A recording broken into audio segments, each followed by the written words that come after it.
selector. Rewind selector. Rewind selector. Rewind selector. Rewind selector. Rewind selector. Welcome to the IPA Champions Cup, live on Sporty Stuff TV. Well, a very good evening. It's Tuesday night at the pool, and what a night we've got in store for you tonight. Second semi-final night, Sporty Stuff TV Champions Cup. We've just had one match. Honestly, you know, I've got Mark with me, Mark Pickworth, the pool expert. But honestly, I have never seen a game went so quick as that, Mark. It was just a gone, wasn't it? It was like waiting for the Deliveroo man to deliver your order from McDonald's, and all of a sudden you order it and it was there a minute later. Unbelievable, wasn't it? Well, if Tom Barley's your Deliveroo man, I tell you what, you're going to get served quicker than anybody that I know. It wouldn't be cold, would it, when he brought the gift? Definitely not. Less than 15 minutes to just overcome Alex O'Donoghue by 4 frames to 1. Yeah. Brilliant standard and a brilliant exhibition of pool, to be honest. I've just been speaking to my boy because I've been to Cheltenham today and he lives in Stourport, and he said he put the pool on. He went to get a cup of tea as well, a cup of coffee. When he came back, he said it was all over. So, you know, what you got to do, Liam, is get a quicker kettle and then you'll be able to watch it, won't he? But, yeah. Anyway, tell us about, let's tell the viewers what happened in that first match, Mark. Well, in the first match, Tom Barley put on a masterclass display against Alex O'Donoghue. He only had one dry break, Alex O'Donoghue, and Tom Barley whipped him up 4 frames to 1. In how Perfect long? Perfect pool. In how long? Less than 15 minutes. Unbelievable, isn't it? Eh? That's what this game's all about, Paul. Less than 15. Last night, some of the matches were longer, weren't they? But tonight, you know, unbelievable. I've still got the husky voice cheering on Honeysuckle today in the champion hurdle. That'll never get beat. That's a lovely horse. Now, let's look at the grand final, Mark. Yeah, so this is really heating up now. We're getting very, very close to this grand final date on this Sunday coming up, March the 20th. And 2 players that have been, looks like they've been waiting their years to for this event to come to its conclusion. Corey Rees, Gareth Ibbott, they're safely in there now. But who is going to be the last one in there? At the moment, we know Liam Dunster and JJ Fall, they got through last night and pretty convincingly in the end. And there was a little bit of rough moments for both of them players, but they made it through and they're going to have a chance in tomorrow's final to get that last remaining place in the grand final. But there's 4 more players tonight. Who is going to get through tonight to make that final up? And I've got my nap tonight and you got your nap. We're taking each other on tonight, but... let's have a look at our players. Yeah, we've got tonight. I love our rivalry, Gary, really do. The banger, Tom Barley. I just think he plays this format just so well. Then we've got Alex O'Donoghue as a slow starter, and we've seen that already in the first match. Lost a game for the 3rd consecutive time in his first match, 4 frames to 1. And Craig Brown, I'm absolutely astonished by some of the odds that they've got Craig Brown at winning this group tonight. And he's my favourite tonight. And then Andy Croasdale, the ex-professional player. Crowy, it's a magnificent group. Very 4 evenly matched players with very similar styles as well. And it's going to be a very fast night. So don't be getting too many cups of teas. You probably will need to get them coming in every like 2 minutes. You really do. It's going to be a quick night. It's just amazing tonight, isn't it? And I was listening to Sporty Stuff TV, Racing Post TV, and you come on with Julie Collier. And you was very, very strong tonight on Craig Brown, and he's 4 to 1. He was to win it, which you know these players well a lot more than me. You've been brought up with them, Mark. But 4 to 1, Craig Brown. You couldn't believe he was that price. And I just spoke to Tom Barley in the interval there, and he said, "I said you played well there, Tom." He said, "Yeah, but I don't think I should be favourite." He thinks Craig Brown should be favourite. So, you know, but you can't get on there looking with our betting partners, but you may get some value on the odds. I think this next match here, you know, they're putting Andy favourite, isn't he, Andy Croasdale? But, you know, it could be a shock here. Yeah, there could well be. And, I mean, there was the odds that we had. They've gone now, you know. Yeah, they've gone. These odds but up 4 to 1. I was 8.45. astonished when I went through the odds this afternoon. Absolutely astonishing. But you know, if anybody's got on at Craig Brown at 4 to 1, I think they've got a chance of getting that money. You can have your 4 to 1 him. I'll have 9 to 5 the banger. Don't forget we've already got 2 points in the hat as well. So and look at his form, Tom. We ain't even putting tonight's match on here, are we? No, that's not on there. That won't go on till tomorrow.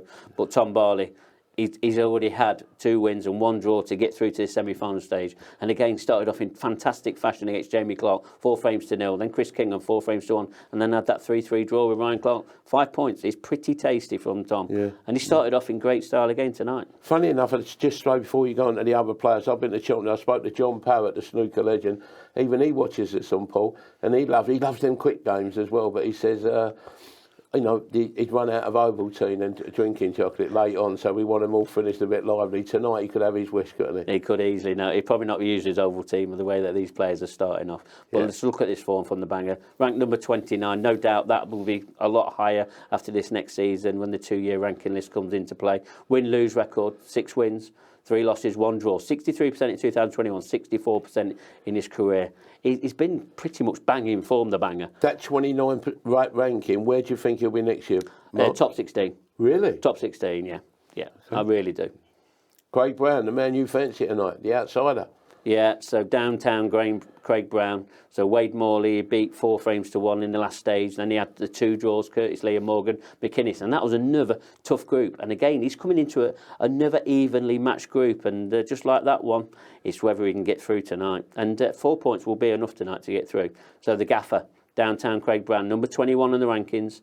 Win-lose record, 6 wins, 2 draws, 2 losses, 50% in 2021, 59% in his career. Says he's out of form, but he's got to the World Championship semi-finals in Bradford back in February. Is he good at breaking off as well, Mark? Yeah, absolutely. His mental strength. He's just got an extra spring in his step now. He's got that love back for the game, and that's the reason why I've picked him tonight. And obviously the betting partners, they never phone me. My phone's been on all day. Not one of them phoned me to ask me about Craig Brown. You know what? I love the game, you said. Been too busy at Cheltenham. You love this game. He loves this game, Paul. Andy Croasdale. Yeah, so Crowe, he had a pretty good start. He was our last semi-finalist into the semis. And he's had 2 draws there and 2 wins against Michael Tomlinson, 4-0 and 4-1. Another tough group for him, but he got through quite comfortable in the end. But it could have gone wrong for him, but it didn't. And he's got a pretty good record in this Champions Cup. He's only lost once, and that's to our very own Dan Davey. You said 1 in 10, is that right? 1 in 10 he's lost, yeah. I'm listening, and I was good at school, you know that. So he was our amateur qualifier. He's going to be professional next season. Win-lose record there, 5 wins, 3 losses, 2 draws, 73%. 73%? Yeah, on the amateur ranks, but still a great percentage, and 62% in his career. He's going to be a real force to be reckoned with in the professional ranks this coming season. He's going to be an interesting player to watch. Alex O'Donoghue. Now, you tell me, every time we see Alex, he's a slow starter, but he comes good at the end. He's had a slow start tonight. He can still come through, Mark, can he? Yeah. Don't we get 2 places tonight as well, isn't there? Yeah, there's a first and second place up for grabs, and Alex will know that. And he's lost his 3rd consecutive opening match by 4 frames to 1. Lost that one last week against Steve Thompson 4-1, but then had great wins against Dean Shields 4-2 and Gavin Rompson 4-0. So he proves he's got the mental strength, just like we saw with JJ. He lost 4-1 to Liam Dunson at opening match, but still managed to get through by then 2 wins. And that's what Alex needs to do, is get these next 2 wins under the belt. He's got 2 matches rest now, so he can now just sit down, admire, watch, and just get himself ready now for his next match. I've just got some bad news for you. We've got a text early from the 2 players who went through last night. They're still in the hotel, and they said, is it okay if they can have a bottle of champagne tonight to celebrate, put it down to the IPA? No. Thank you. Right, so what are we going to do tonight then, mate? Well, so this is the form of Alex O'Donoghue. So the Don, ranked number 31, win-lose record, 6 wins, 4 losses, 44% in 2021, 56% in his career. He's just, this season, he's just started to grab a few results together. And for me, he could be one to watch tonight.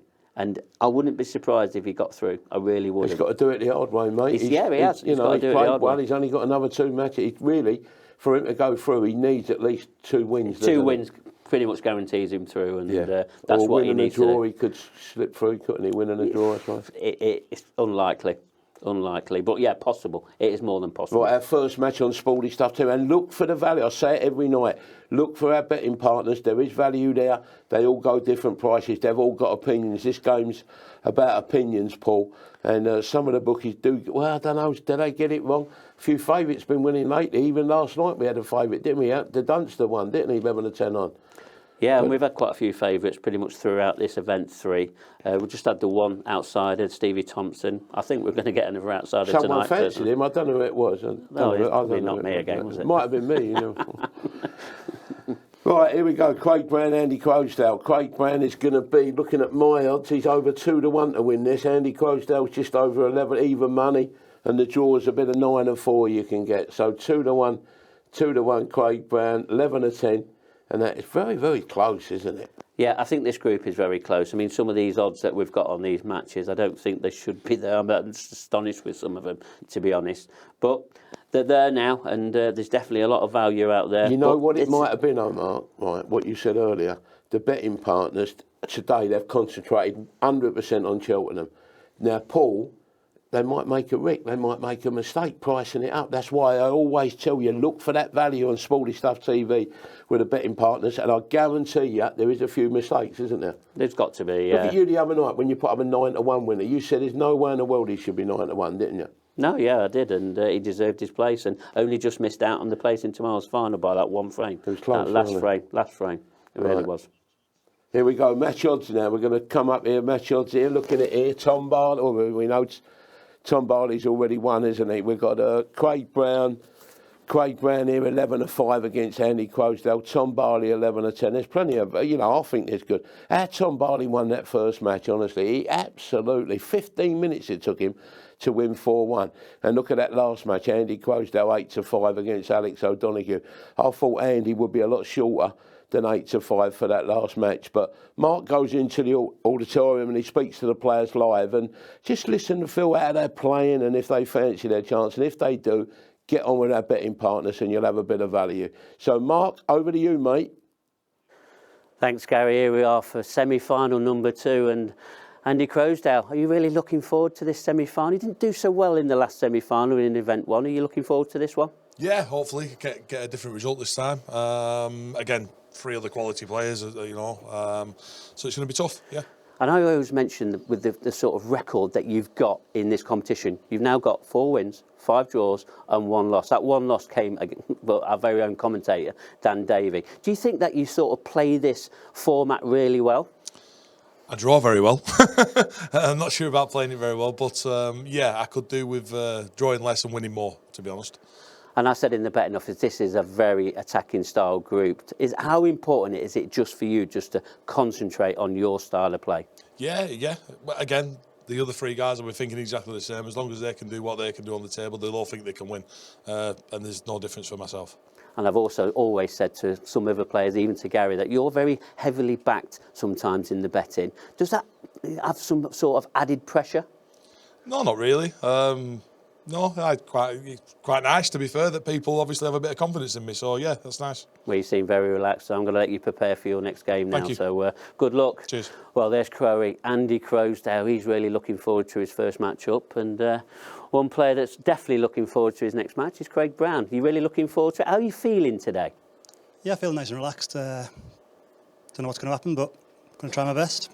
Because I said in the betting office to Gary that I think you've got an extra spring in your step. Just tell the audience of why have you got that extra spring in your step now? Because that's what I've noticed. Have you noticed that in yourself? Yeah, well, I mean, I had a good World Championships, obviously, so that kind of gives you a bit of belief and a bit of confidence. So just trying to keep that going, really. And you're the outsider for tonight, which I'm absolutely astonished. I've been saying to Gary, and I've been, really shouting it down the camera. Are you quite astonished that you're an outsider for tonight's matches? I mean, we've got a great group tonight. There's a lot of good players in it. Well, everyone's a good player in it, sorry. But I'm surprised I'm the outsider, but it is a tight group, so it's opinions, isn't it? It doesn't really make any difference to what I'm going to do. No, it doesn't. And my opinion is I'm backing you. So the other 3 can just walk off now. But it is what it is. But what I'm going to do now, I'm going to let you get on with and, you look forward to your next match and good luck in that one. Right, cheers, man. Well, there's downtown Craig Brown, an outsider for tonight. I can't believe it. I really can't. I'm astonished. But he is, and that's how it is. And Alex O'Donoghue, that last match didn't really go to plan, did it? Yeah, it was brutal. Just one visit to the table, but that's Paul. Sometimes it happens. And that seat that you were sat in there, how warm was it? You never seemed to be out of it. It's terrible. Every time Tom broke, I knew I wasn't coming back to the table. It was a horrible feeling when you play a match like that. And I might be unfair in saying this, but I always say that you're a bit of a slow starter to the party sometimes, and you've lost 3 now consecutive opening matches in this Champions Cup by 4 frames to 1. How do you sort of recover from that? What do you normally do? I don't know really. I've lost every first. I mean, to be fair, the first 2 groups I've played terrible, but this tonight I didn't. Obviously, I've not done nothing wrong, but you just got to keep believing and just know you can work your way back into it. And in the last semi-final, the last group stage that you played, you'd lost 6 frames on the bounce. You won the very opening frame, then you lost 6 on the bounce, and you was looking like you was going to go out of the competition. Where did that extra spring come from? Yeah, I was finished, to be honest. Dean should have gone 3-0 up in the second match there, so I was out at that point. He snooked himself and then gave me a bit of belief. I think I broke dished, and then things started going my way. It's a funny game when things switch around, it can turn so quick.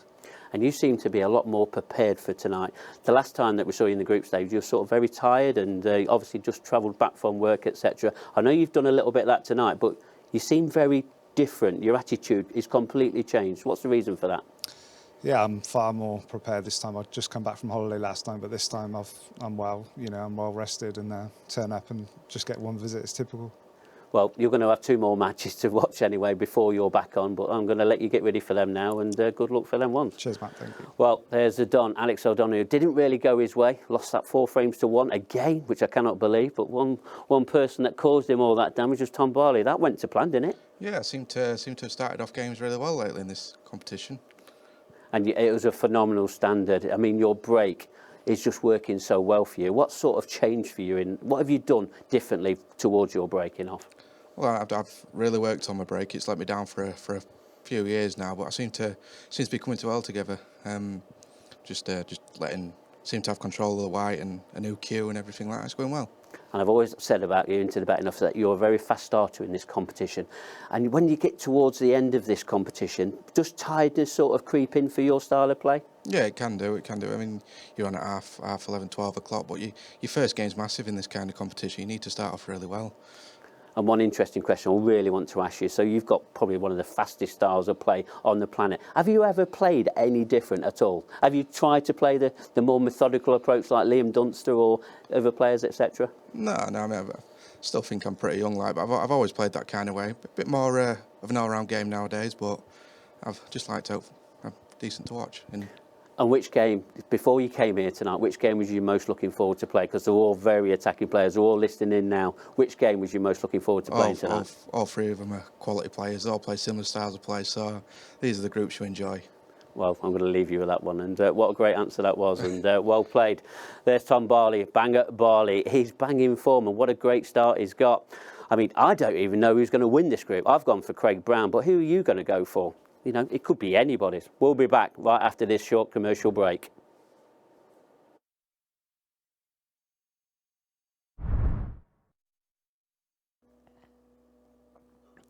Champions Cup Event 3 semi-final match, best of 6 frames.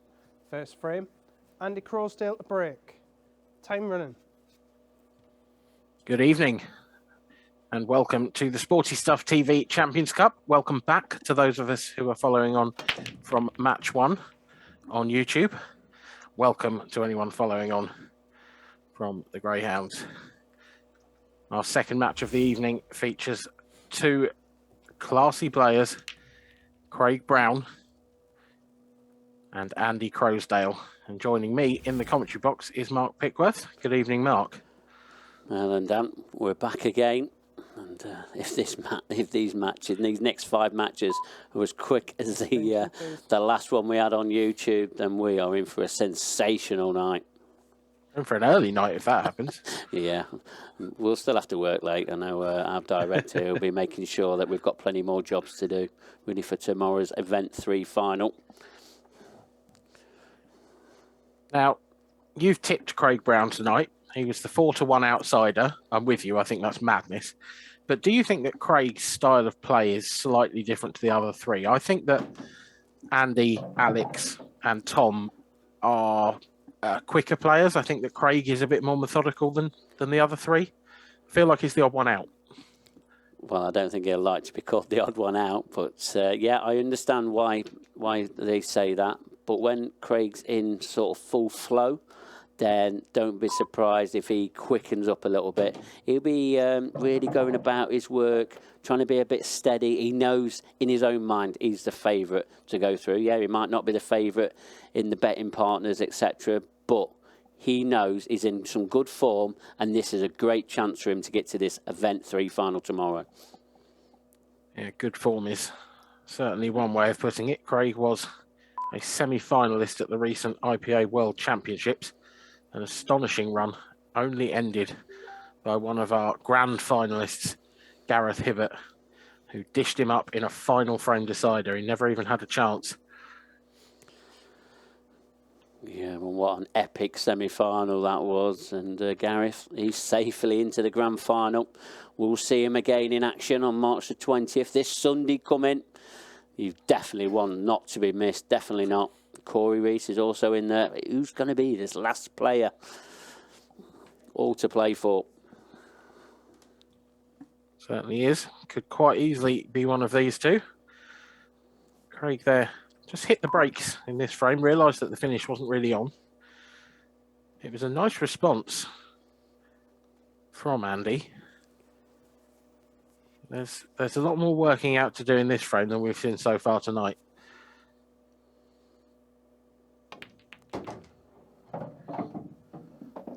Well, if you want aggressive, you're going to get it with Andy Croasdale.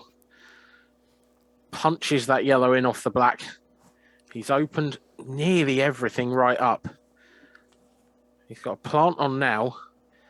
And after this, it's all about that yellow just below the cue ball there.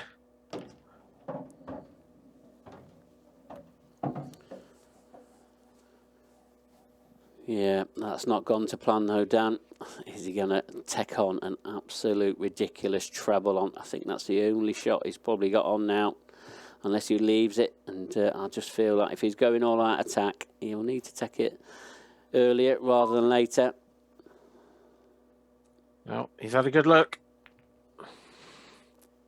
No. Again, he slams the brakes on in this frame, and that's a dangerous tactic for me, the way he's left this, because Craig can pot this red in the top left. He can come down into that red and yellow and break them open. Doesn't fancy it. It's cagey opening start to this frame. Yeah, it is. And I think the Tom Barley went, I think both these players knows the importance of making sure they do not lose this opening match. But playing, sometimes when you can play a bit too negative, and these short race formats, sometimes you don't get too many chances. So when a chance is there, you've got to take them. That was a lovely shot from Andy Croasdale. He was playing safe there. There's no way he was trying to pot that yellow in the right centre.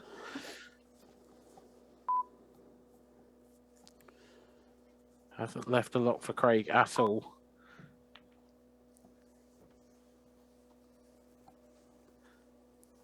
And that's all Craig can do here. All he can do is tie things up, but he's tying his own balls up in the process. And this will allow Andy to get rid of this problem yellow. He's gone for that pot. They got a bit closer to going in than I expected. Yeah, when he first hit that, I thought it was in, and it's just rattled. But these now, Craig Brown can't play anymore, particularly safety shots now. He needs to go all out attack. He's going to need a very good shot to open up them two reds over that right middle. Oh, there it is. What a great shot from Craig Brown. Screwed across the table and made the plant. Hasn't come out ideally, because he does still have that red to the right of the yellow. That will go bottom right, but he can't get on it into the centre. And that causes a bit of a problem, because the black is only available into the bottom right. So I think he's going to have to play on the black mark from that red rather, over the top left corner pocket, and that's going to be a tough positional shot. Yeah, it is, but that is going to be his only option. I mean, if he decides to go a different way, then he's going to be doing a lot of movement with a cue ball. He might as well just leave it into his last shot. And he's got a biggish area to get into, but it's going to need to be precise as well. Yeah, it's going to be all about the pace.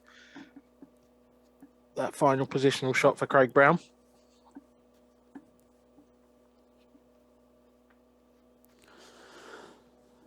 And this next shot that's coming up after he's potted this in the bottom right corner, we'll now see how he's feeling in himself. Said in his interview he was feeling okay and really up for the challenge. This is one of them shots. If you're feeling it, a bit of pressure, these can go horribly wrong. Yeah, I'm surprised he didn't screw this back down a bit more to give himself a bit of angle to work with here. Played it with lots of left-hand side. Now he's almost got a stun down table. A bit harder to control. Has this come far enough? This is tight. Very, very tight indeed. He doesn't look entirely unhappy. Can you throw it in with a bit of side? Yeah, I think that's his only option, Dan. But that clock is ticking down. He's going to have to play it with side. Oh, he's played it off the yellow. That's magnificent. Frame. Craig Brown gets off to a flying start here. He made hard work of it, but he gets over the line in frame number 1. Andy Croasdale will be left ruining his missed opportunity in that first frame.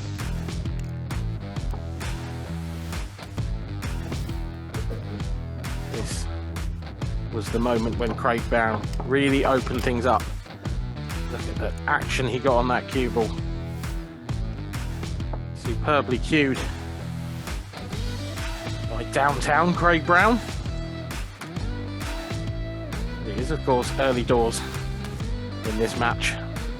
Andy Croasdale will have time to respond. Frame 2. Craig Brown to break. Leading 1 frame 0. Time That limit. is, unless Craig Brown can keep him sat in that chair. How's Craig breaking?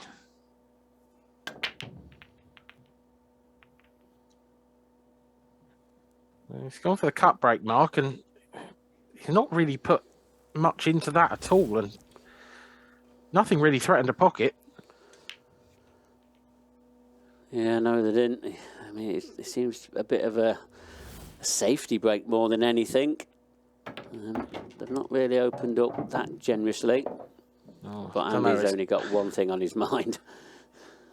Yeah, it's not that safe. I know what you're saying, but actually it's not a bad looking table. It's just because he didn't put any venom into that break at all, he didn't really give anything a chance to go down. But they have spread very nicely indeed.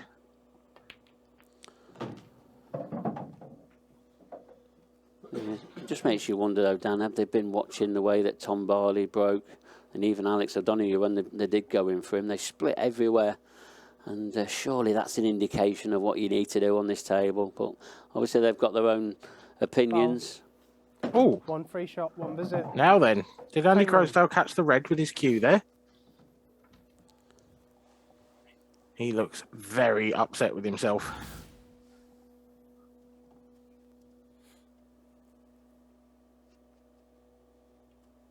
Oh, yeah, there you go. Fantastic spot from our referee, Brian Moss.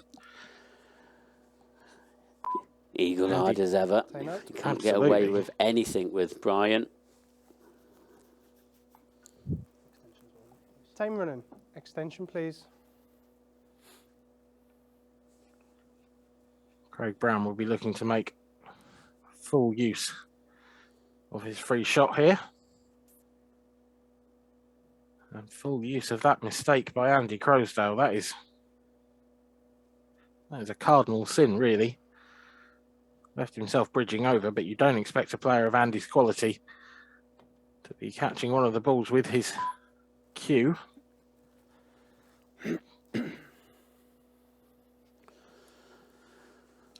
Just got to be mindful, Mark, of positioning here. That top right quadrant of the table, once he gets the cue ball in behind those reds, they all open up really nicely, but he needs to get it there first.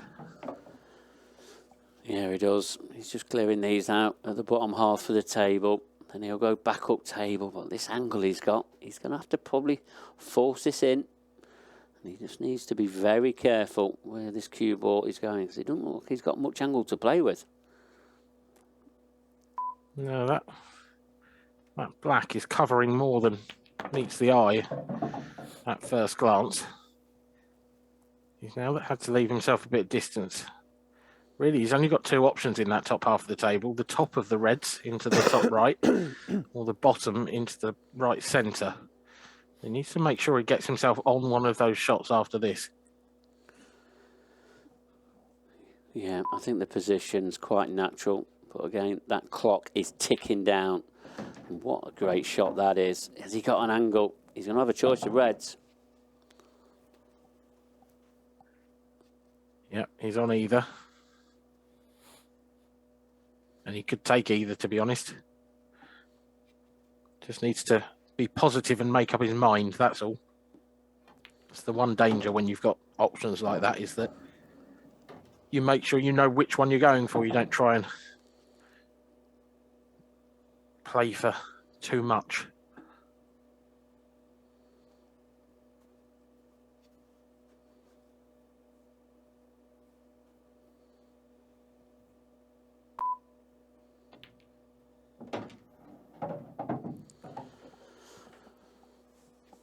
Well, he's in perfect position now, and these are pretty much 3 drop-ins. Just this one pot in this left centre.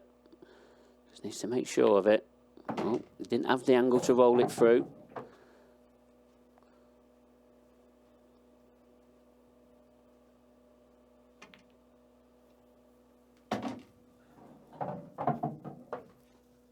Cue ball was always running away from the black, but it's close enough to that top right corner. And then it drops. Craig Brown leads 2-0. Andy Croasdale is left to wonder what might have been. Had a good chance in both frames, particularly in this one. And that was a very costly foul, catching the red he was bridging over with his cue.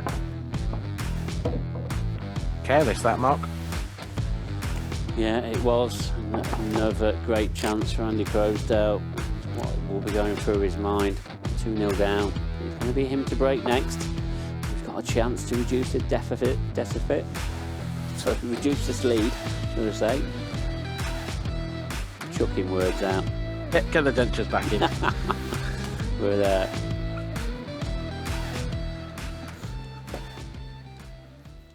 Crowe needs a break. Frame 3. Andy Croasdale to break. Drilling 2 frames to 0.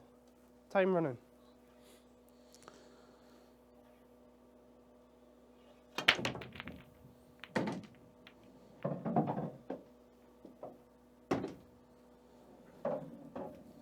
Well, that's how you break. Yeah, having seen all 4 players break now, I'd be stunned if Craig Brown continues down the same road that he's tried with that first one. Everyone else is going for power and everyone else is getting good results. Andy Croasdale's got a great result there. Would like to move that yellow near the top cushion now.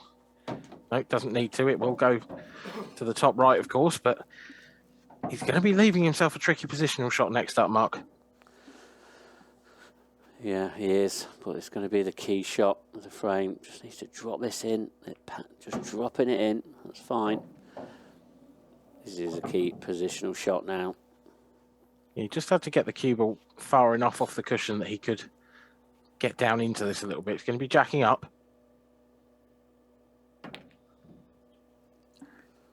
And jacking up the cue ball always makes it tougher. And Craig Brown can come to the table with yet another opportunity. But there's nothing easy to start him off, Mark. He's going to have to find something special first up. Yeah, there is. I mean, Don't think any of them reds go into the right centre. Definitely don't. But he can hide the cue ball here. He'll just make sure he doesn't leave any shot on, either into a left clip into the left middle or any double. He just needs to be very careful where he leaves his cue ball now. I think he's going to go towards the right-hand cushion. Yeah, it's a difficult table to leave absolutely nothing on. That's about as good as he could get, but he has left a shot into the left centre here.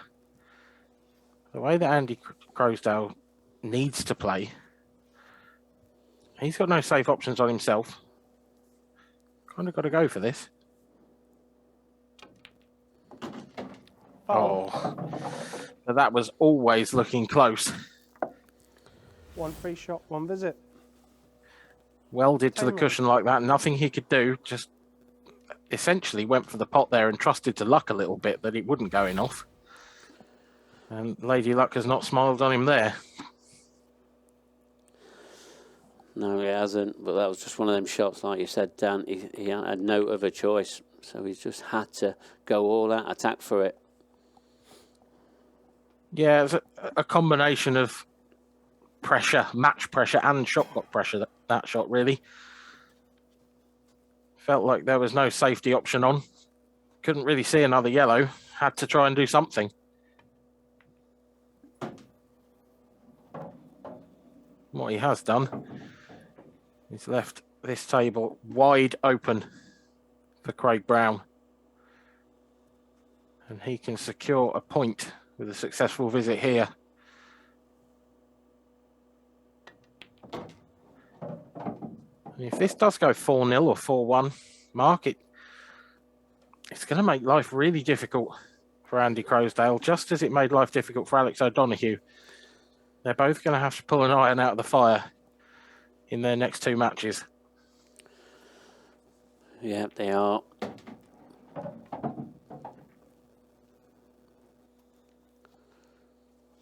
I mean, if it does go 4-1, Andy and Alex, they'll both play in the very last match.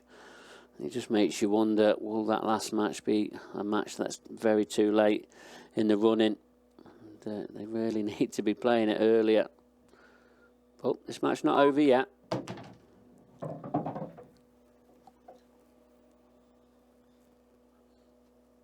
As you say, if that's the final match,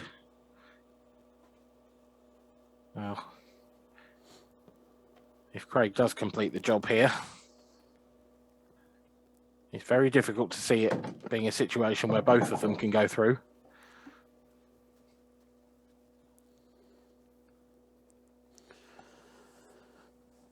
Yeah, that's a little bit careless there from Craig. He's going to be leaving himself a more difficult black now. I mean, if he'd overrun that, he could have played this black into either the left centre or the bottom left-hand corner, and it'd been a lot more simpler than what this is. Bit of pressure on this. Yeah, just drop that red in as far into the pocket as he could. No drama at all with the black, though. Downtown, Craig Brown goes 3-0 to the good. Andy Croasdale's had his chances in every frame so far and has failed to capitalise. You cannot do that against a man like Craig Brown, and Pickers, that 4-1 shot, 4-1 shot rather, is looking a lot healthier now. Yeah, it is. And Craig, he's just come here to try and do a job. He wants to get into that final more than anybody here. He really does. But Andy, he won't be out of it if he does lose this, go on to lose this match. He'll have 2 more chances, and if he gets them 2 wins in the next 2 matches, he'll be safely through. But still playing for a draw. Craig, we've seen what Craig Brown's break is like at the moment. Let's just wonder if he's going to change it up. Is he going to go head ball? I think he's going to go back to the cook break. I think he's just going to stick with the cook break. Going to keep it safe. Craig Brown to break, leaving 3 frames to 0.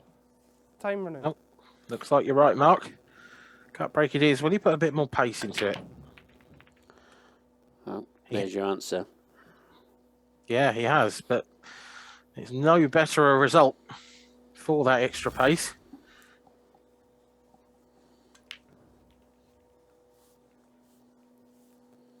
It's a really awkward table.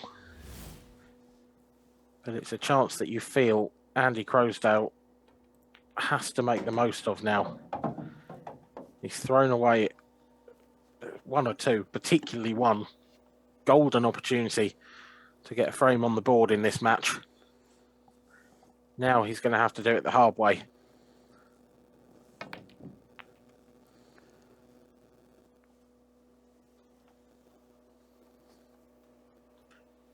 Isn't it always the way? Just looks like he's lacking a bit of confidence tonight, does Andy Croasdale. It's unusual for him.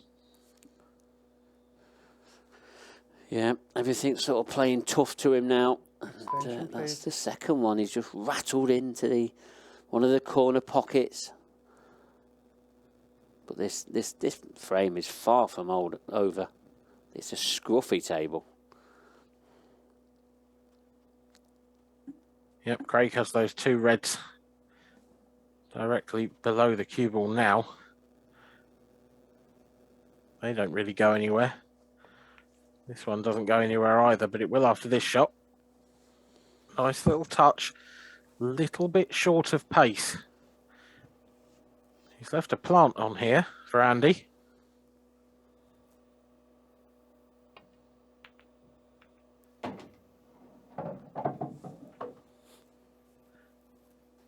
Don't think this yellow goes up to the top right though, Mark.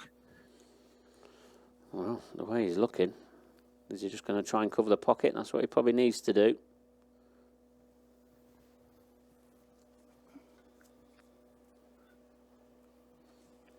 That planet-sized yellow from our pocket cam.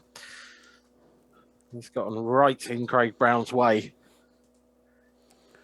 Has he just left a side of it open for Craig to sneak this red in and take the pocket back? Looks very tight. The shot clock's ticking down. Oh no, it hasn't. That's a terrible shot. Andy Croasdale would have a free shot. One free shot, one visit. And one visit. To work out this scruffy table, Mark. Could this be a turning point? Yeah, he just looked like he got rushed into that shot, and that shot clock pressure, it can really play in your mind. And that's what we've seen. And Andy Croasdale, these yellows are all opened up now. Just that one in the middle of the table next to the black. Just needs to be a bit careful with that one. It will go in the top right-hand corner, possibly the bottom right. I don't think it goes in any of the middles to get onto. Oh. Yeah, it was that previous shot where he just nudged the red out of the way. He was just a little bit careless with where it ended up. If he'd hit that a fraction softer, then that yellow would have easily gone up to the top left. But the real careless shot came a shot afterwards, and you saw it. Left himself nowhere on that yellow. Craig Brown really has had this match handed to him on a plate, Mark.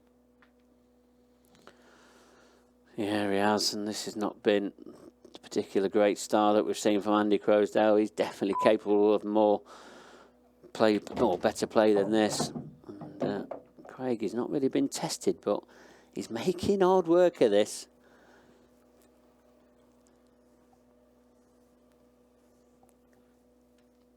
Yeah, I think he's opened up the black to the left centre, but it is tight. It may not go past that yellow.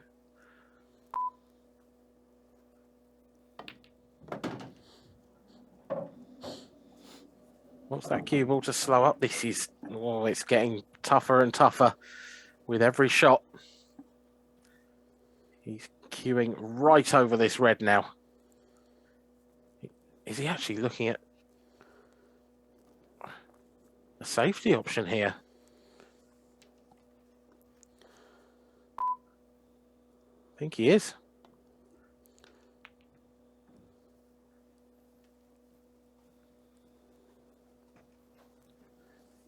Just how safe is it? Andy Croasdale is a natural shot maker, but this is a very tough situation.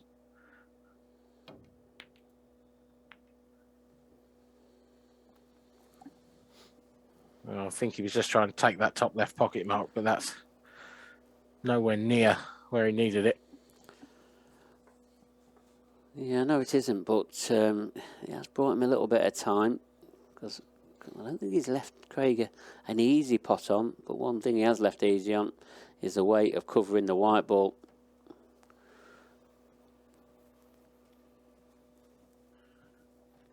Well, surely that's a total snooker. Just wonder what happens. Oh, he's just looking to keep himself in this, but that is Foul. One free shot. nothing one like time the running. result that Andy Croasdale needed. He gives away the foul.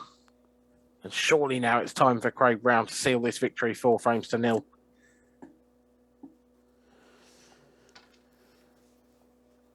Yeah, he's not going to get a better opportunity now. And I'm not sure if that black does pass into the left centre. I don't think it does, and probably this is why he needs to move the yellow out of the way, but he's already used his extension. That clock is ticking down again. That black must go then, the way that he's played that.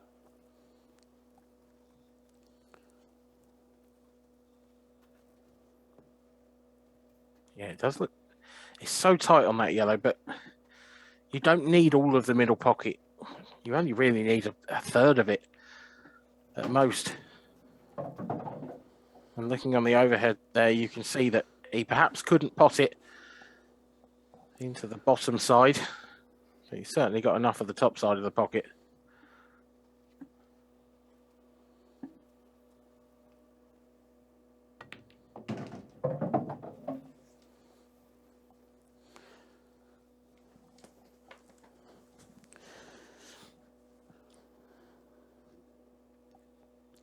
Yeah, I can't see any problems now here.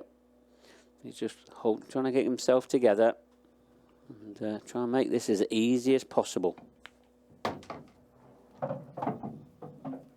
Yeah, nice and straight on this final red. Because he doesn't have a full pocket, he wants to be right behind that black with the cue ball.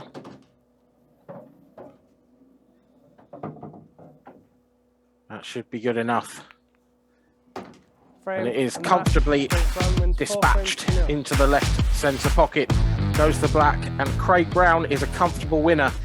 4-0 over Andy Croasdale. We have had a dream start for both Craig Brown and Tom Barley. Can Andy Croasdale or Alex O'Donoghue come back? Well, I don't know, Dan, but after that 4-0 Craig Brown, I think them bookies got it what Mark said earlier there. For watching that, they've got it absolutely bang wrong today, aren't they? I think there might be some P45s in the post tomorrow when they go to work, because, you know, how can he be 4-1 outside in the field like that, what he's done there to Andy Croasdale? Well, the outsider, he started the party well. We mustn't say outsider. I know he was, Mark, but yeah. You said he should be favourite, didn't you? He should be the favourite tonight in my eyes. I think in some of the players' eyes, he probably should be the favourite, especially with the recent run he's had. And he's not been his ultimate self there, but he's done a job, and he's won 4-0 against a very established player in Andy Croasdale, which just proves that he should be the favourite. And Andy Croasdale now stays on the table, and look who he's got in his next match. I wouldn't fancy that, would you, the banger boy? Yeah, Tom Barley, he's obviously watched him in that very first match and played some brilliant stuff, and if Tom continues with that, then Andy Croasdale, it could be the end of him for tonight. I think with the betting partners, I've just seen one set of odds, and the bookie partners go, just looking here, 11-10 Tom Barley. Well, what you see early, and with Andy getting beat there, surely if you can find anything bigger with the betting partners, have a little look. If you can get any 5 or 11 or 8, put some on for me as well. I think that's price. I think that's a good price. See you in 3 minutes.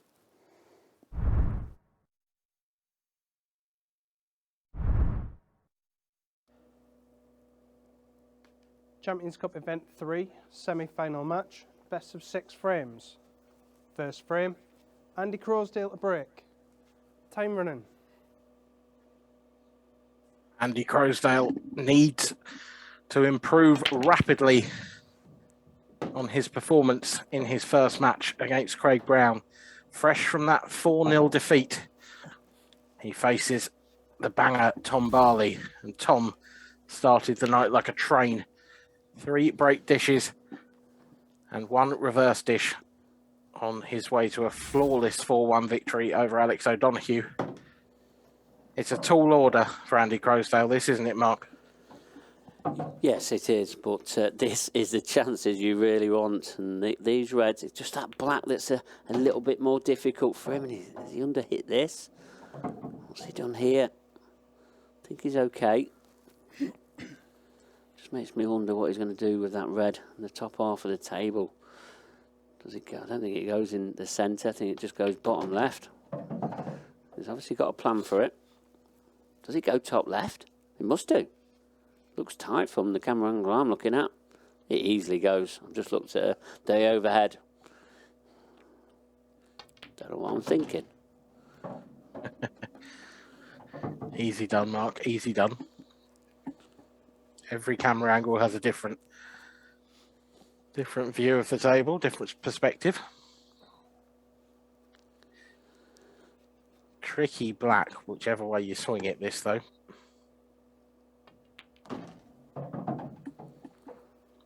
He's going to do well to get close to it from here, Mark. Yeah, I think all he can do is leave himself for a double. That is all he's got. Quite tight on that cushion, the black. Got to be careful of the double kiss here.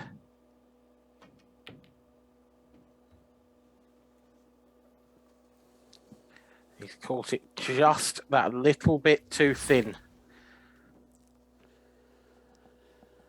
And this is the first time Tom Barley has come to the table tonight, not directly after a break. Well, history being made, eh? I'm sure it's not going to be the last time, definitely not. But one thing about these two players, they're both ultra attacking, and we're not going to see many chances turned away from these two.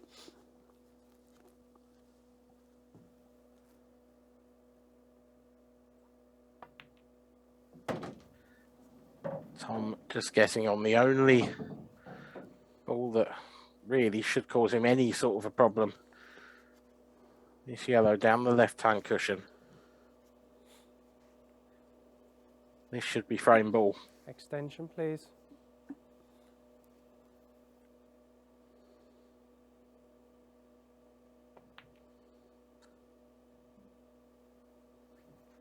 Well, he's taken no chances with the pace. And actually, I would argue that's led to the miss. Andy Croasdale has a very thin cut on the black, but this is gettable. And he's got it. A reprieve for Andy Croasdale, and the first miss of the night in his second match from Tom Barley. That was unexpected, Mark. Yeah, it was. It seemed to be pretty tentative down there. And Andy Croasdale, this is momentum now. Could this be a momentum swing, should I say, where he just got away with it. Now he's playing that shot. It was a good black. Can that now ignite him into producing some of the form that we know that he can hit? Well, he will certainly be hoping so. Be interesting to see what happens on the Tom Barley break now. So often you miss a chance and you come up dry the next time, but Tom's break has been so good and so consistent throughout this whole tournament. It's difficult to see a dry break coming from Barley. Frame 2. Tom Barley to break. Yeah, it is, and he's changed his style, and the way that he controls the cue ball now as well seems to be working for him pretty well. And just keeps getting a ball, and they just keep splitting open, just like that. It's just remarkable. He just seems to find one every single time.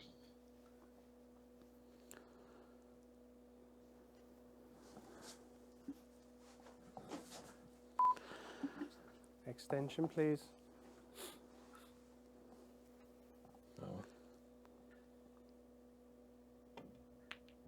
Rarely does Tom Barley take that long to make his mind up. A sign that perhaps the table was slightly trickier than it first looked.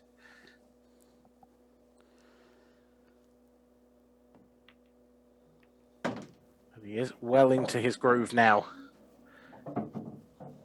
I suspect he'll just have one wary eye on that red, on that left-hand cushion down towards the bottom end of the table. It's a little closer to the pocket, but it's so similar to the one he missed in the previous frame. He will be taking every bit of care and attention he has over this next shot. Yeah, well, he won't have to do a lot with the cue ball. He's pretty much leave it in the same position as that. And then now he's got 3 roll-ins. And Tom is just breaking like a god.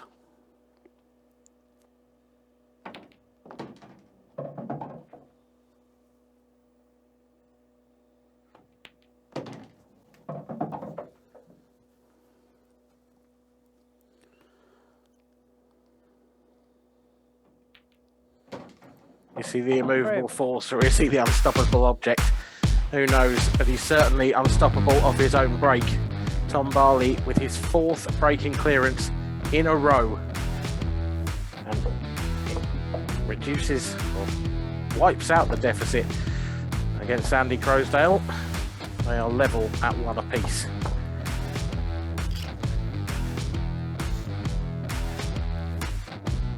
Certainly didn't show any pressure on him there, Mark, did he? And I guess that's a byproduct of winning your first match so comfortably.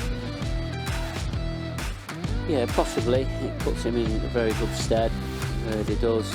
But you saw the way they took to play that opening red ball. He cleared up the next 6 and the black in less time than he took to pot that first one.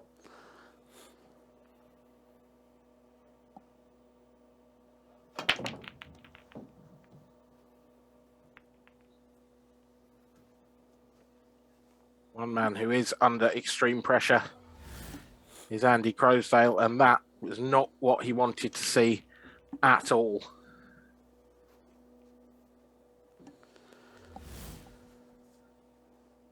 The balls have spread open for Tom Barley. There is work to do here.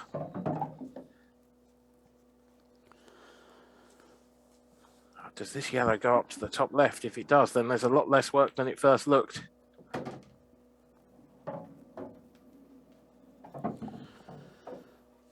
Yeah, it's all about this right-hand side of this table now.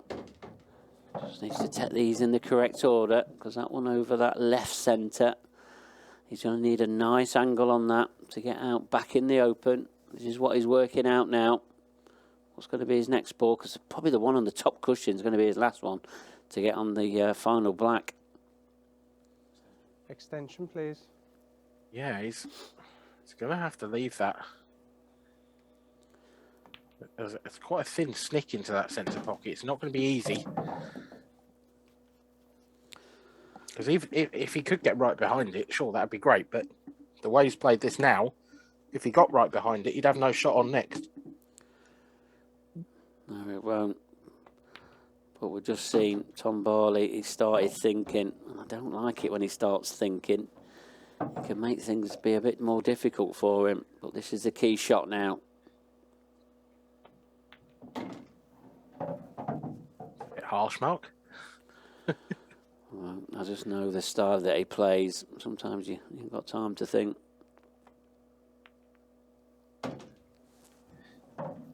Now, let's give this black a little bit of thought, though.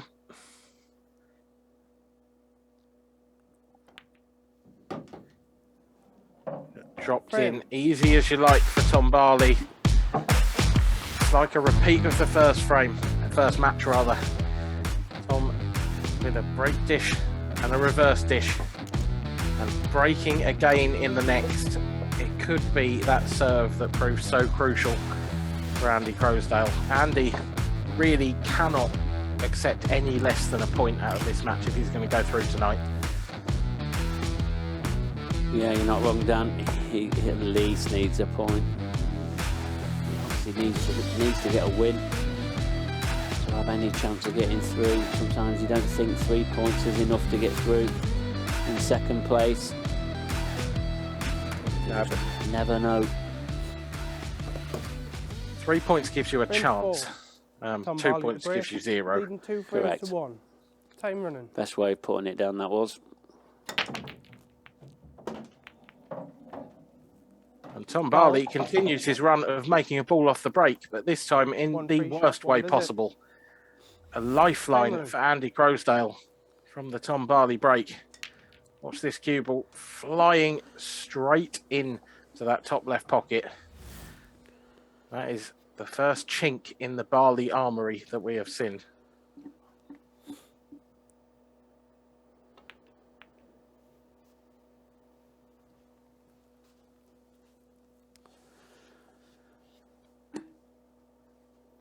Great camera angle of Louis Perinelli there, poking his head out of the top of that yellow.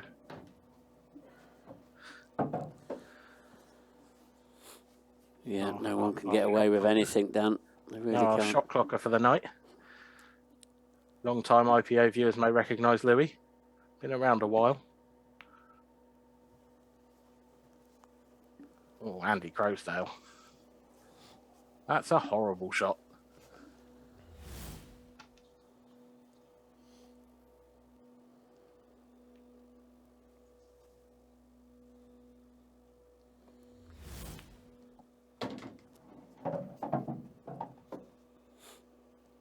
And the lifeline that Tom Barley handed to Andy Croasdale. Looks like Andy's thrown it straight back to him. Just the black. Slightly awkward to land nicely on here for Tom. Especially from what I presume is going to be his last red, which will be the one over on the right-hand side. He's making a meal of this one.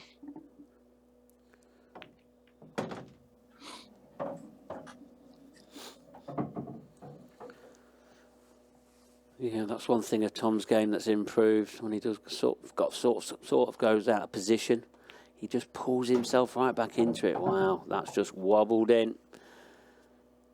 It is his potting though. His potting is just remarkable.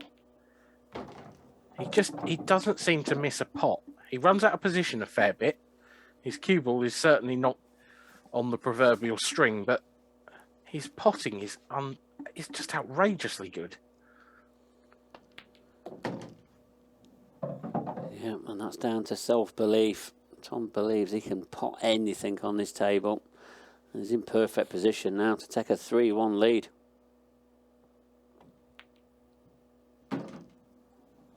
If we had lampshades over the table, Tom Barley would pot off those as well.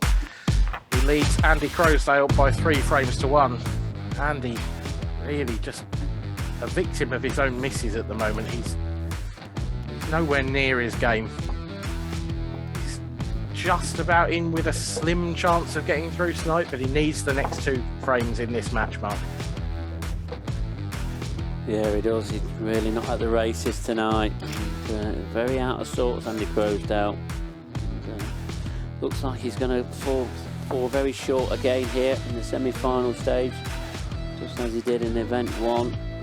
That will be a shame, because he's a great character off the table. He really is.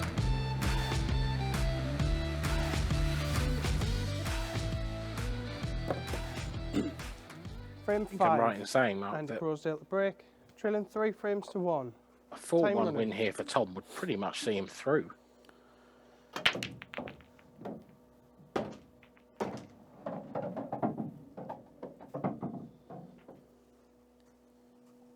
Although 4-1 looks decidedly longer odds after that break from Andy Croasdale.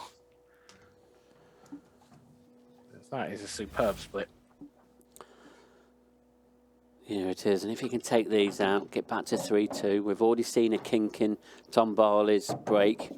Not that it was much of one, and was it just a glimpse, or is it going to settle in for the night? Either way, Andy needs to take these out and get back to 3-2.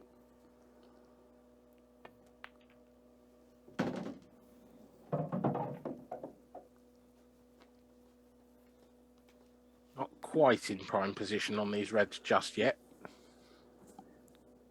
If he was straight on this one to the centre, or straighter, then I'd say this finish was nearly over. But he does still need to find one good positional shot. He's running away from everything with this one. And now there's a little bit more distance on the next. So here is the next couple of shots, really key. Needs to leave a nice angle after this.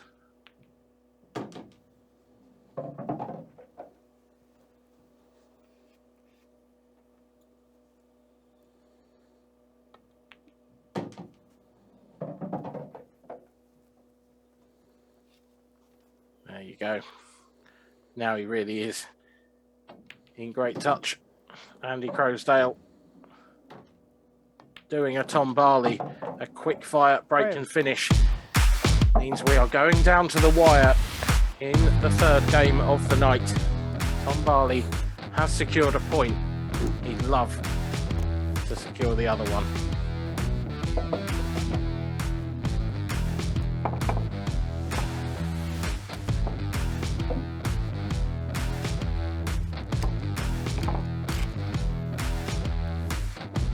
Andy he's just not quite there tonight, is he? That was a good break dish, but it was quite a simple one. I just feel like Andy, when everything's gone a bit tight and a bit tricky, he's really struggled with it. Yeah, that seems the case tonight. It really does. Andy, he's just going to hope he gets another chance. If he does, he'll have got away with this one. 3 frames to 2. But Tom, he's not one for giving chances away. Oh, cue ball's in again. And it's the same pocket and it's the same result. 1 free shot, 1 visit. Andy Croasdale jumps out of his seat. Yeah, I think he's going to take reds here. He just needs to open up this left-hand cushion.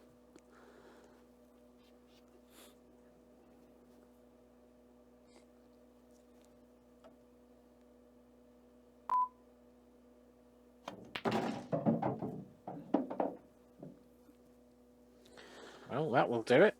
Yeah, well, he's going straight against my reds. I mean, he has got argument for both colour sets. He thinks the yellows are nice. So he's seen them. He's at the table. He's got an extra spring in his step down. Yeah, playing like a man who knows. Playing like a man who knows that this is the last chance saloon.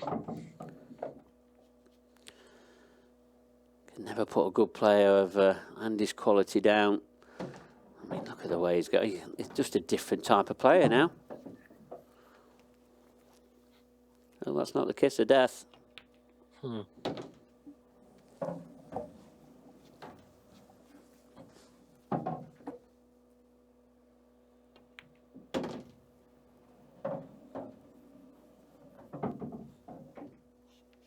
Just a touch short on this yellow. He's just going to have to dig at this a little.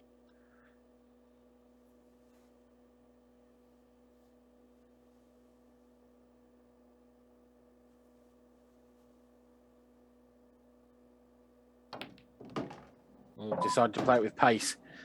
How's that flick on that red worked out? It's worked out okay. He's stuck his hand in the air to apologise to his opponent, but he's on this black.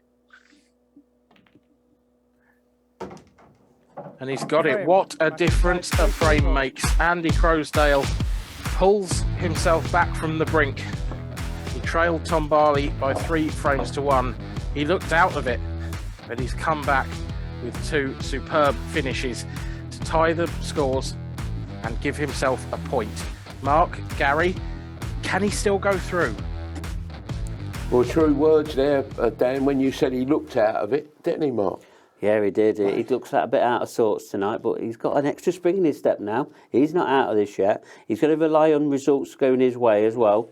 But what he needs to do is win his next match to have any chance of getting through, which is the very last match against Alex O'Donoghue. They both could be playing for who goes through. We don't know.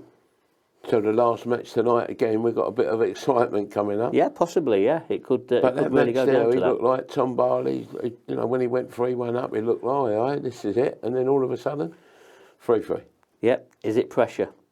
Is I Tom think it's Barley this just game. I thinking? think it's Paul. Yeah, I really possibly. do. You know, when I come into the game, when Dave gave me the chance to come onto the pool, you know, I come on here, I never do enough of it. And I swear it now, I watch it now, and I still think, oh, he's won. And then all of a sudden, it's a draw. It turns round on a tanner, doesn't it? You know, but that's what gambling's all about.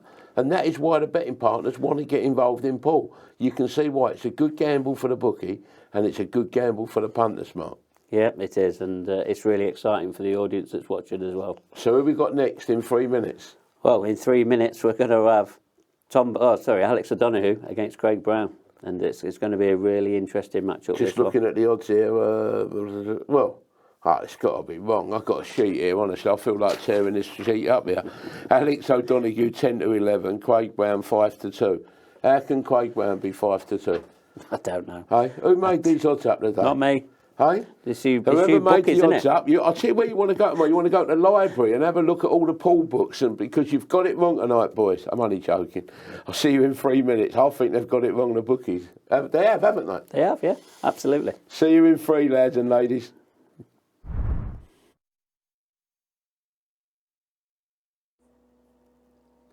Champions Cup Event 3, semi-final match, best of 6 frames. First frame, Alex O'Donoghue to break.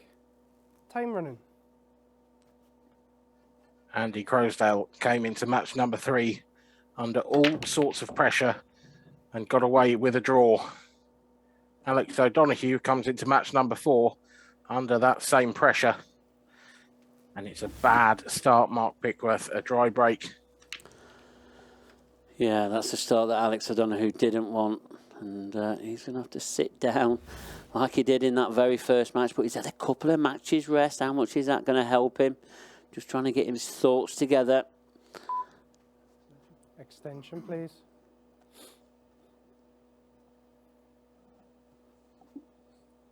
Yeah.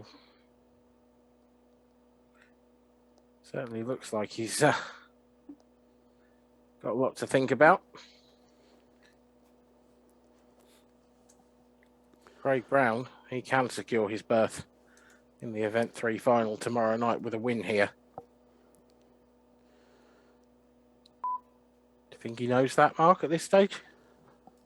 Oh yeah, he'll know. He'll just know a win will guarantee him into that Event 3 final. But a draw will put a little bit of doubt into his last match.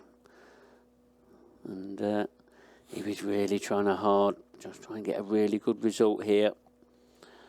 I mean, if he does win, that'll be Alex O'Donoghue going home, and then we'll be down to just 3 players remaining to see who takes them final 2 spots into the Event 3 final tomorrow.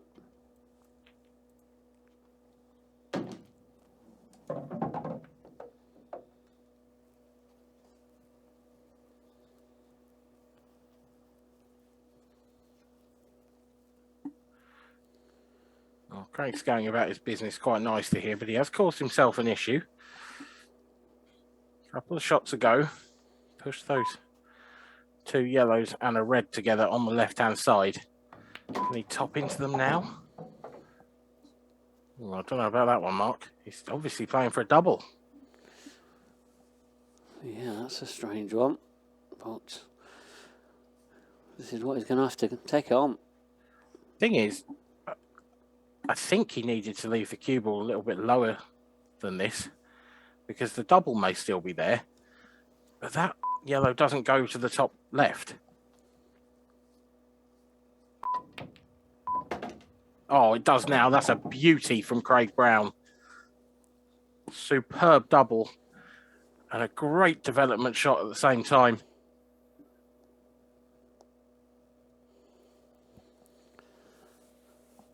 Yeah, brilliant shot there from downtown Craig Brown.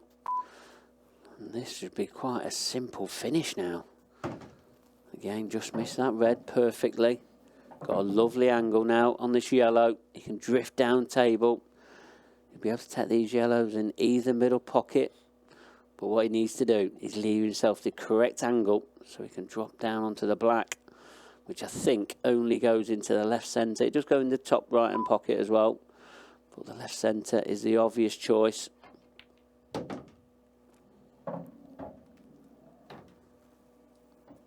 Wow, he's way short of pace there. At least 6 inches.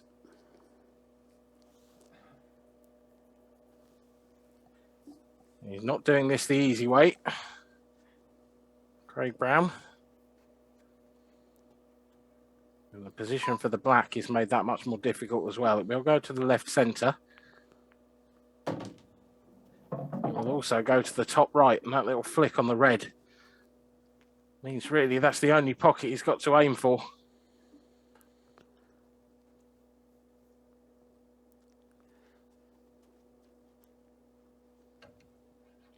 See him bearing down it on pocket cam. And you see the black come back up the table because he's missed it. But he's got away with it, Mark. He hasn't left Alex anything here, really. No, he hasn't. I think he's going to be welded to that red. And if Alex can really jam him in there, right tight up to the red and tight to the cushion, it's not going to be the easiest of escapes. Oh, he's left an easy escape, I think. Total snooker. Can he get off that cushion without hitting that jaw of the pocket? You heard our referee, Brian Moss, called total snooker. No prizes for guessing that. Craig's looking at that bottom left pocket. Is it a big pocket if he can get the right contact here? Well, it's not that big. But it's not a foul. And it's caused a bit of a problem for Alex, but actually, the more I look at it, the more I wonder whether it's caused any problem at all, because I think that red to the left of the black will go quite comfortably.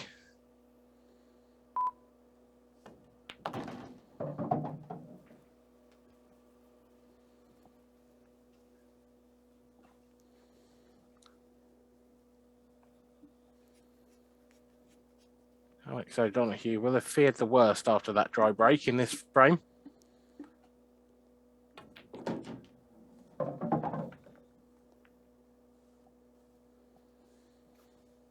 As Craig Brown just handed him a get out of jail free card. Yeah, I think he has. I think that red next to that black, it clearly goes. Just needs to be very careful the way he goes about his work here. Two on the right centre. Just needs to make sure he leaves the correct angles.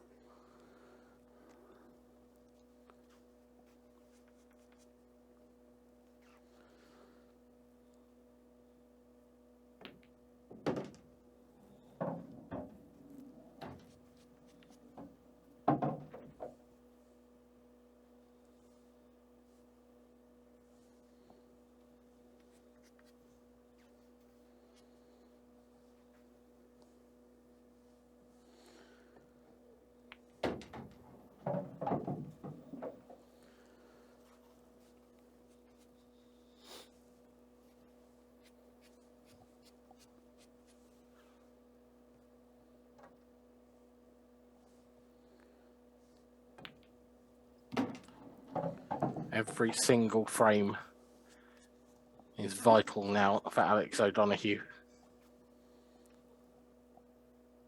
After that punishing loss in our very first match of the night.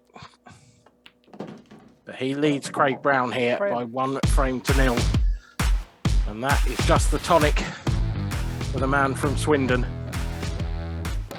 Craig Brown, well, he'll be wondering what might have been, because truthfully, Mark, he should have won that frame. Yeah, he should. Just wonder now if the nerves are just creeping in. Yeah,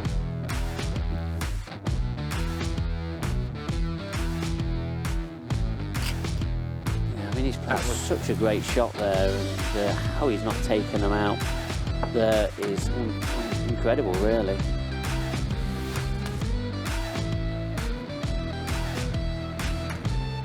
Yeah, that double should have been the shot that won Craig Brown this frame. Or that frame, I should say. Frame 2. But one Croasdale sloppy break. positional shot Still in later 1 on 0. means Time that he running. comes to break in frame number 2 with a deficit.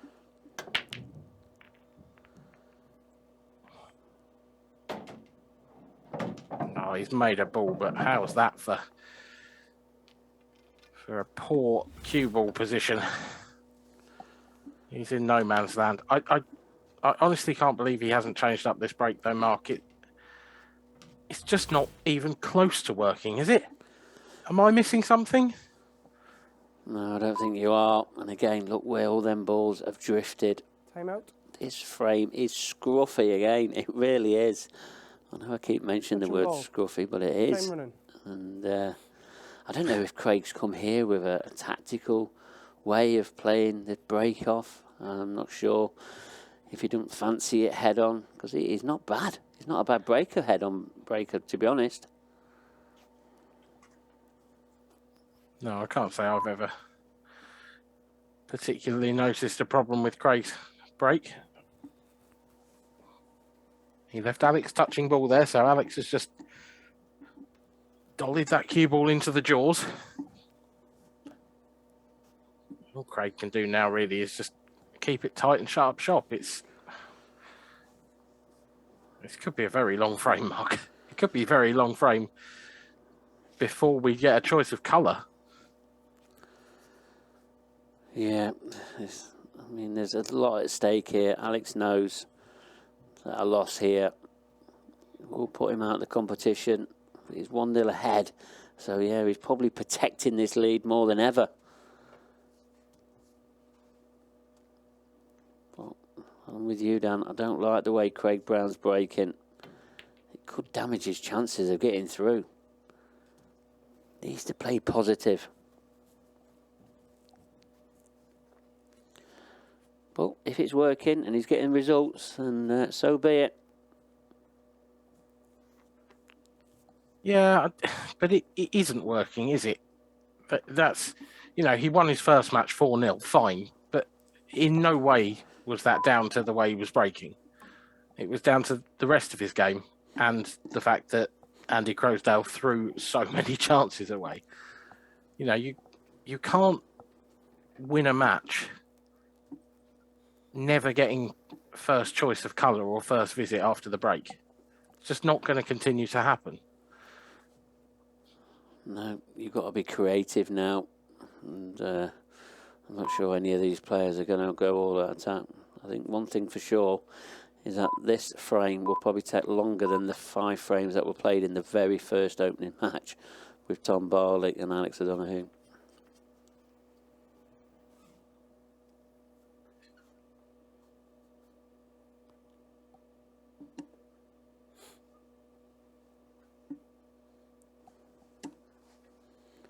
Yeah,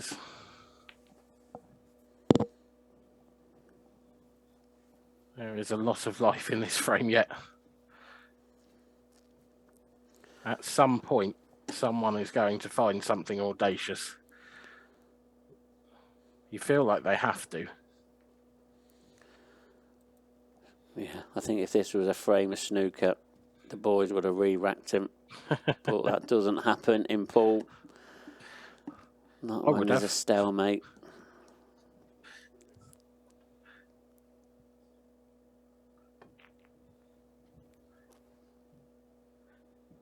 Oh, this is a good-looking safety shot. Just a touch short of pace.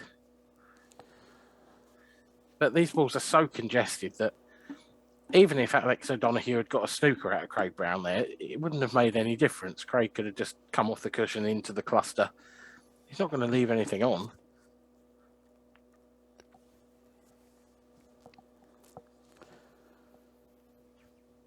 No, and that yellow that covers that black doesn't help things either.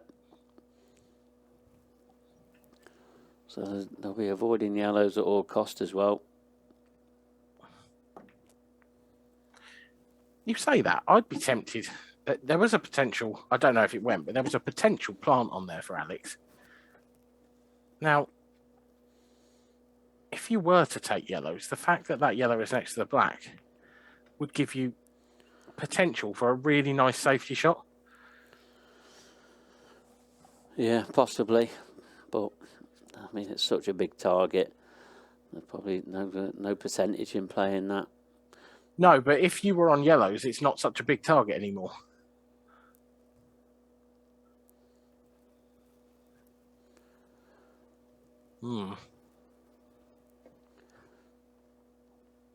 Now then, is there just a sliver of light shining through the curtains of this frame?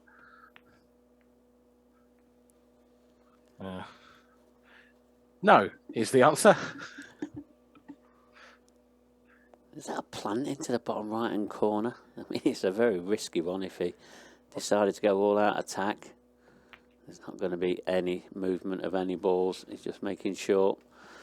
That didn't pop. Do you mean the plant on the yellows? Yeah. The three. Yeah, that was the one I was looking at a couple of shots ago. It's very close. Only they will know, to be honest, whether that actually is a plant or not. Well, if it is, they're making sure that they can't see it. Oh. Is there an opportunity here for Alex O'Donoghue? Has Craig Brown left him a sniff of this red? Because with that red covering that pocket now, reds are the colour.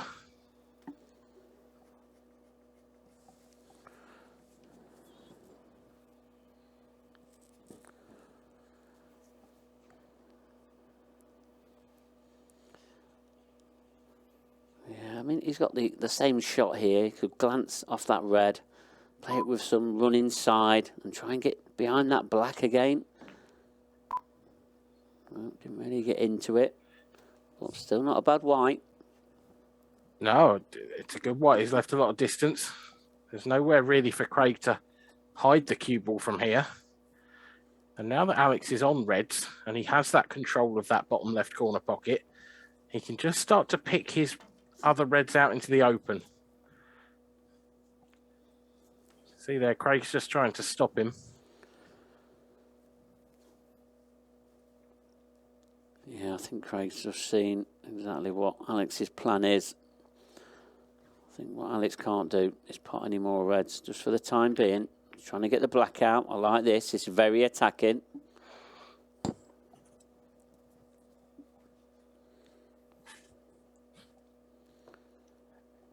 Yeah, Alex has definitely taken a big initiative in this second frame. Just with that control of that bottom left corner pocket. He's also got the slightly more open colour set. As Craig ties the black back up. Yeah, he does, but I don't think it'll be for very long. He'll be trying to get that black open as quickly as possible. But I like the way he's put that red in the top half of the table as well. That'll prevent Craig from getting a snooker behind any of them two yellows in the top half of the table near the black.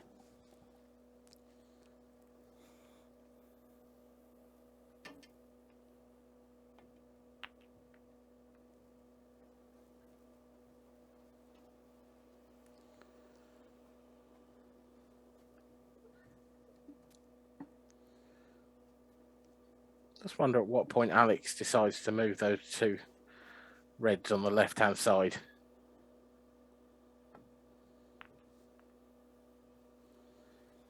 Well, that hasn't really helped anyone.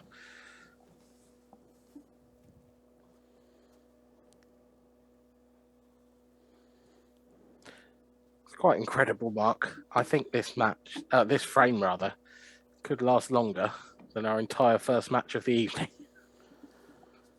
Yeah, I've already mentioned that, but yeah, it will. And we're probably getting on to around 15 minutes now, and that first match was less than 15 minutes. It's extraordinary.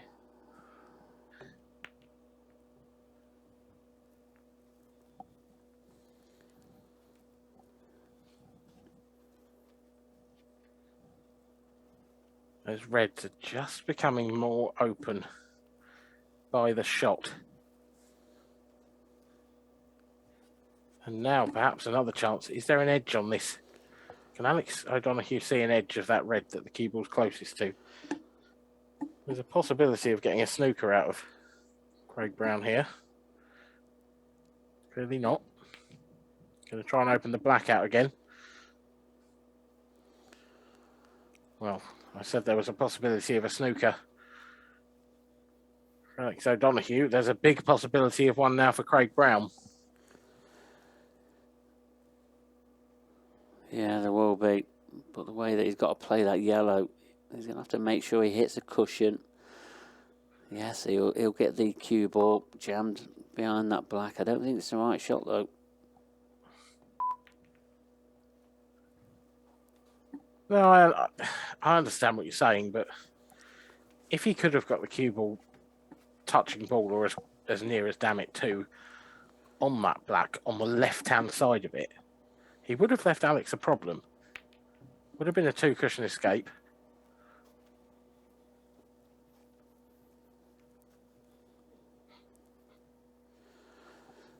Yeah, we can just see now both these colour sets, they are starting to open up. And sooner or later, one of these players is going to pull the trigger. Yeah, the tension is ramping up because now we're at the point where one false shot could be a mistake, and perhaps we've just seen it from Craig Brown. His eyes lit up with the opportunity. He saw the plant that would have opened all his yellows up, but he missed it.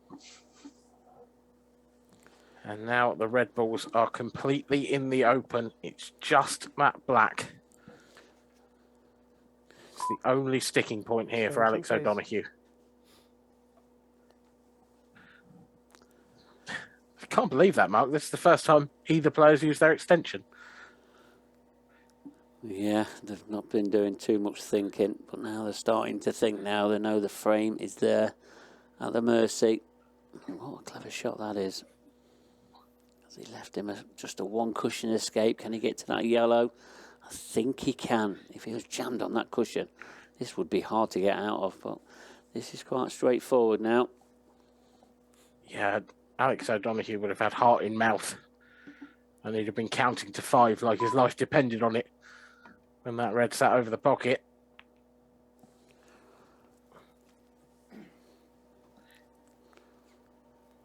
As it was, an easy escape for Craig Brown. I expected him to play that a little more positively, to be honest, Mark. I felt like it was actually not the most difficult snooker, or not even snooker, but not the most difficult safety to get out of and pot a ball. And if he did, he was going to be in a good position. Yeah, he's always going to be in a good position, especially where the black is. But now, Alex, this is where he has to take this chance. But getting that black out, he's going to be incredibly tough. He's got to go for these now, though. He's got no option. No, he hasn't. You're right. Can he get into this black now? On and off the top cushion. Oh, we don't want that sticking. That is disaster. That is a disaster of epic proportions for Alex O'Donoghue. He is absolutely nowhere. Well, I say that. I didn't think he was on anything, Mark. What a terrific pot that was. Yeah, brilliant pot. Played with run inside as well, and which will make the pot even more tougher. Are we going to see a safety shot? Can he glue him behind this red on the bottom cushion? Needs to travel. Total quick. Total snooker. Yeah, he wanted to be as close as possible to that red. That inch and a half between the two balls means that this escape for Craig Brown is not a difficult one. The way those two yellows are lined up in the centre of the table, there's even a chance he might pot out of it.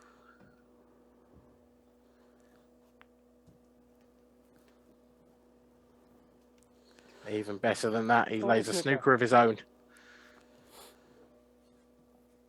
Yeah, it was a huge target. It really was. Now this is one snooker that Alex O'Donoghue must get out of. If not, we'll be looking at this match levelling up. We'll try and dead weight in behind the red. This is a very good line. Just a little bit shallow. But it's a good escape. Keeps him in the frame. Still problems left on the yellow balls for Craig Brown. There's 3 around the black. They need developing still. Oh, and there's the way to do it. Now Alex O'Donoghue is in deep trouble.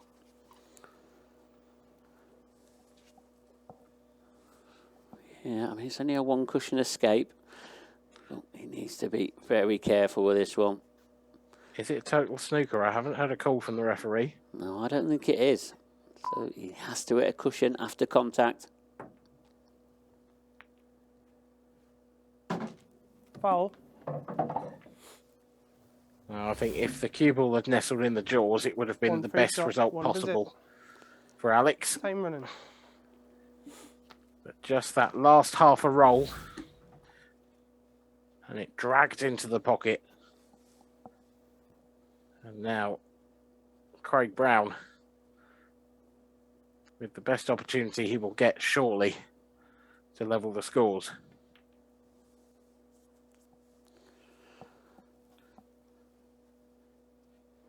Yeah, these should be dot to dot for him.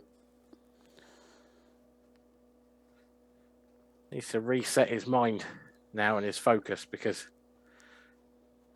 he's been so focused on just staying in this frame. It was Alex who had the initiative most of the way through that safety battle. And that in itself means that it will be far more of a hammer blow to Alex to lose this frame than it will to Craig. Because there certainly would have been times where Craig Brown looked at this table and thought, well, that's 2-0.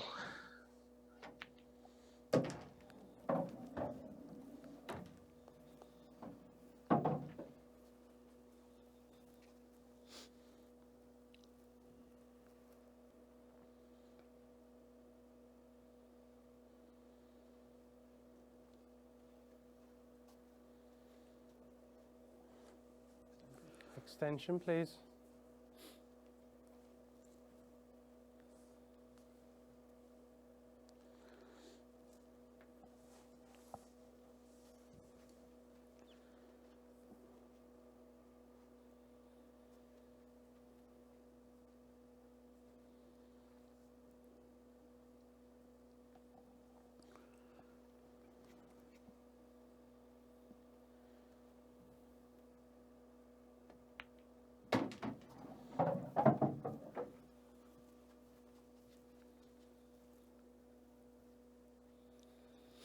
Craig with just 3 yellows left.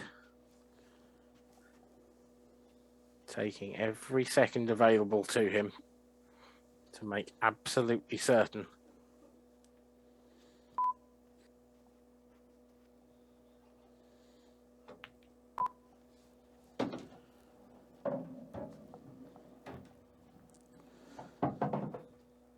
Yeah, still got a little bit of work to do here. Because the angle he's got here, he's going to be travelling very close to that red on the bottom cushion. So he needs it's so much keep just to get the pace right. Oh, he's got a bit of an angle. Yeah, I think he was worried about that red that you mentioned, Mark. So he's underhit that a bit. Can still play this with plenty of top and right hand side. Keep the cue ball on a straight and narrow path.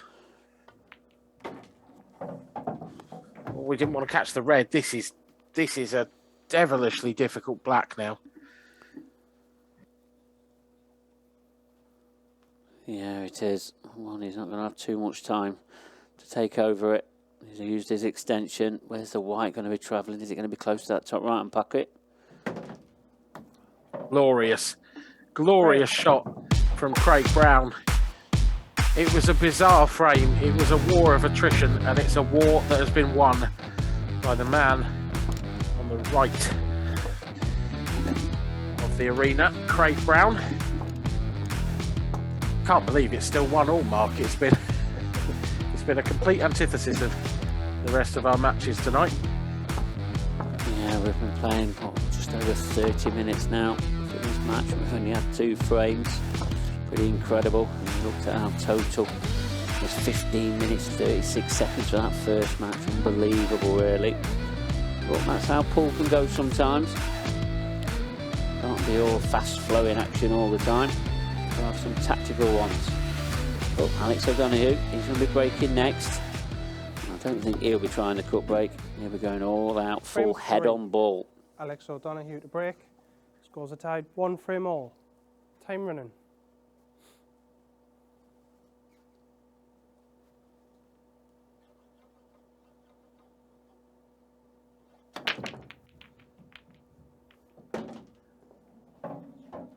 Head ball it is, and that is a much better split. But the cue ball has just let him down, landed right on that top cushion.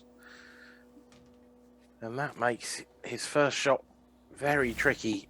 I'm not even sure how much he's got on, Mark. No, I mean, the yellows would be lovely. They really would. I mean, even the reds is just as good. But what options has he got? Yellow, cut back into the left centre. White ball travelling everywhere. Red, that's just above the black spot. This one down in the bottom right-hand corner. Tough part is he got a yellow in the centre. He has. Didn't think you could see that. Right, that is a big bonus for Alex O'Donoghue. It leaves the yellows at his mercy. It was always very tight as to whether he could get through there, Mark, but it's so much easier to see when you're right behind the shot. Yeah, it is. It's just that yellow that's close to this cushion on the right-hand side, below the middle pocket. That's his only tough one left. Is he going to leave it as a double? Can he drop it into the right centre? Can he drop it in there now? I was going to say, I think this is easier than it looks. He turned it in a little bit with his cue action afterwards, but it's there.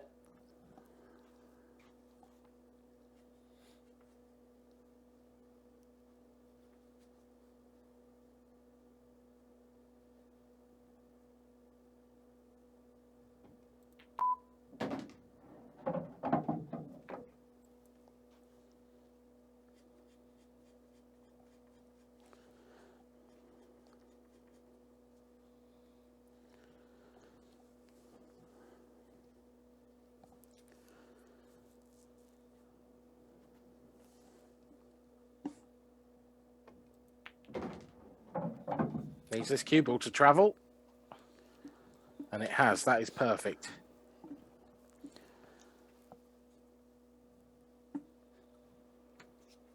Yeah, that's exactly where he wanted to be. It's made this clearance a lot easier now. Yeah, an inch shorter there, and Alex may have found himself snookered behind the black. As it is, perfectly straight, just a stun in. Drop this one in and leave this black into the left centre to retake the lead. Oh, he's making hard work of this. This should have been a lot simpler than what he's got on here. From the ridiculous to the sublime, nearly 20-minute frame in frame number 2, followed up by a break dish in frame number 3. Pool is a strange game at times. Alex O'Donoghue leads Craig Brown by 2 frames to 1. And it's not quite a must-win match for Alex, but it may as well be, Mark. Yeah, it may as well be. And if he gets a win, he's going to be in pole position. It'll be in his hands then. You'd rather have it in your hands than somebody else's. They'll be going down to that last match against Andy Croasdale, where they both could be playing off the runners-up spot, or surely not a winner's spot. You never know. Strange game, this. Very strange.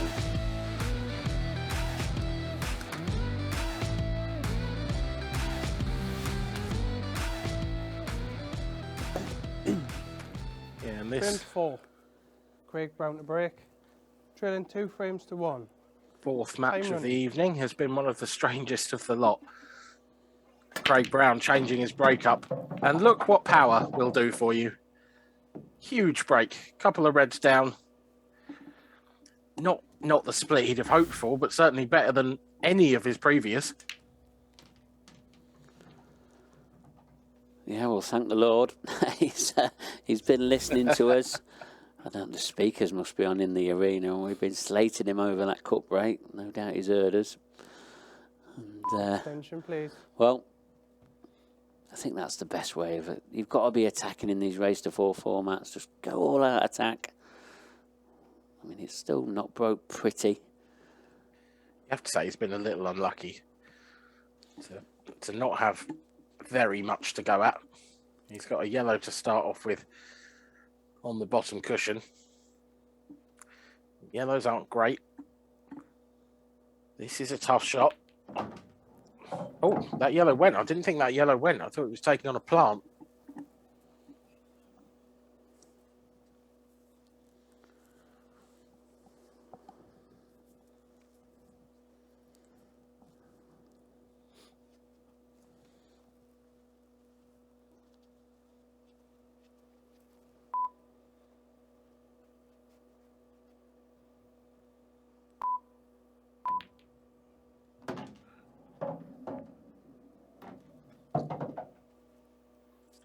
Craig would have liked a slightly meatier contact on that yellow from that positional shot.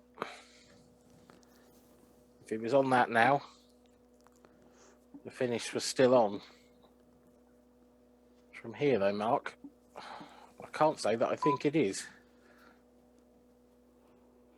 No, I don't think so. That's why we're seeing a bit of a containing shot, and a good one at that. Terrific. That's a terrific safety shot. These reds, though, are not impossible. This is probably another containing shot. Just a reverse double. Trying to drop it over the corner, but if it drops, he'll go all out attack for this. Wow. He's thrown his head back in disgust there. He did not want that in. Because the only red he's on in that right-hand side, he's got absolutely no angle to come out of this. I think he's just got to drift this over the pocket, almost off the far jaw. Just leave the cue ball there. What a shot that is. What a shot that is. A stroke of genius from Alex O'Donoghue. Yeah, it was. Anybody that think that he's played that at pace trying to pot it, he hasn't. He's played a superb shot. One of the best safety shots you'll probably see. And Craig Brown, he's in trouble here. This is probably a 2-3 cushion escape, maybe. Well, I'm sorry, I'm winding everyone up. Well, definitely 2, 3. It was a 1 cushion escape, but it's not come out bad for him. It's a great return. Can Alex see an edge of this red? Looks like he can, so he'll be trying to get back into a similar position he left Craig in last shot. He hasn't caught quite enough of that red to make that angle happen. Probably done enough to just make Craig pause for thought here, though. Yeah, Not that Craig has a huge amount of time to pause for thought, Mark. He's got 10 seconds left and no extension. Yeah, and this ball in the bottom right corner, I think he's left this on, or was he? Oh, no, I don't think he has. Just putting it into play. Clever shot. But again, needs to be careful, because if Alex plays one good safety shot here, gets that white ball nestled in between them reds, Craig will be up against it. Well, the way Alex is going to play this, he's probably going to push the black safe. Oh, hello. Hello. Hello. This is even better. Alex O'Donoghue with another tremendous safety shot. Yeah, it is. I mean, it's only a 1 cushion escape, but it's not what you get, it's what you leave.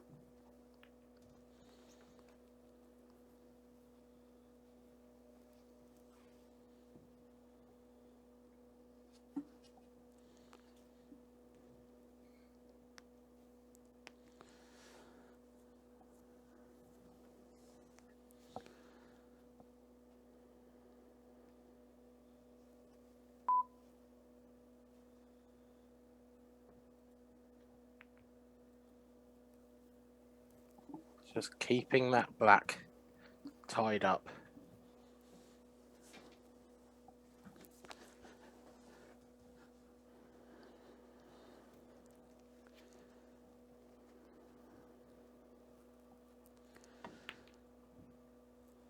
Yeah, I think Craig, he needs to be careful here, because with them reds over that right-hand centre, the balls are in the area that he needs to dislodge out.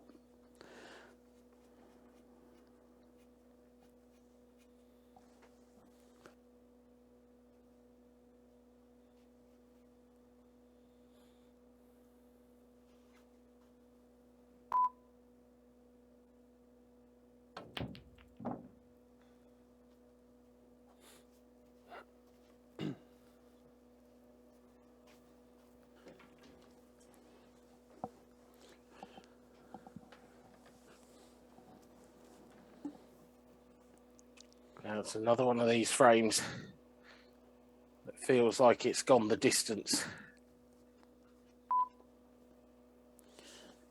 These two are still throwing punches. Craig Brown. That's a terrific pot under shot clock pressure. How easy is that black, Mark? Does it drop in the centre? Is it one of those if you're right behind it? Does it play quite nicely off the red? Yeah, I'm just looking at that one off the red. I think the red's just too far above the pocket for him to get that shot. But Craig, he needs to be careful here. Can he go into it now? Is that the right shot? Sometimes when you go into balls, they can go wrong. But is that black droppable into the right centre? I think it is, but it's one of them that you need to be right behind. I think he's going to go into this. This could go wrong. You've got to make sure if he hits this cushion first, he can't catch the black on the right-hand side. No, he's played the plant. Oh, does that yellow go into the centre past that red? If it doesn't, he's off angle here to get on it to the bottom right. Well, maybe he's got one in the top left, the yellow in the right centre, followed by the black, but that shot clock's ticking down. Well, it must go. It must go past. And I think he's either going to drop the black in or play it off the red. I think from that overhead angle, I think that goes in off that red if you get the cue ball over to the right-hand side cushion. Well, we're going to find out. Oh, it doesn't now, though. Yikes. If that doesn't drop in the centre, this is all the way down the rail. Yeah, and I think him just nudging that red now, that gives him that option into the bottom right-hand corner. I think he's got to go long. Definitely needs to go long. He won't be putting a lot of pace on this one.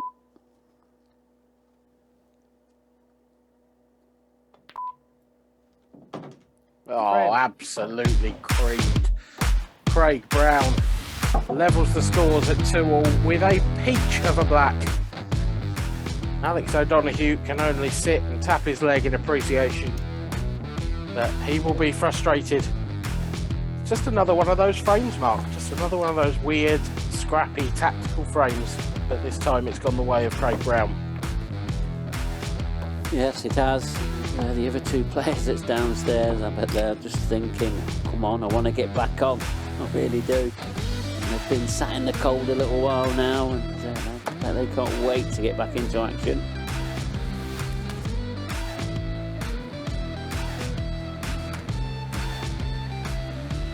They will have been. I mean, you're in the studio, of course, Mark, so you know more than I do about the lay of the land, as it were. But will they just be sitting there chatting and watching this game together? 2 frames all. Yeah, they were sat downstairs, just watching the game, just having a few chats and that. And Andy Croasdale's not been on since match 3. He's got to wait right to the very last match, so he's not even on next match. Where Tom Barley, he'll be back up and he'll be able to decide his fate against Craig Brown. But one player that's not out of it yet is Alex O'Donoghue. He's got another one off his break. Yep, this is a must-not-lose match for Alex O'Donoghue. A win keeps it in his own hands. A draw keeps him alive. And a loss, we'll see him driving back down the country before tomorrow evening's final.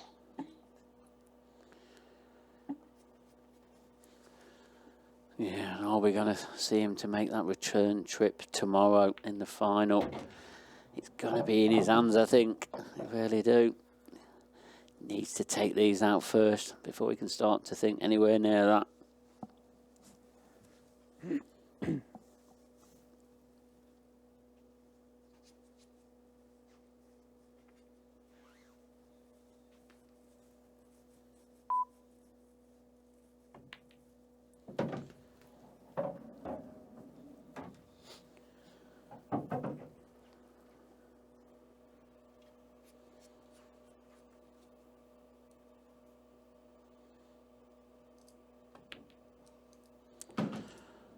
Kick. Time out.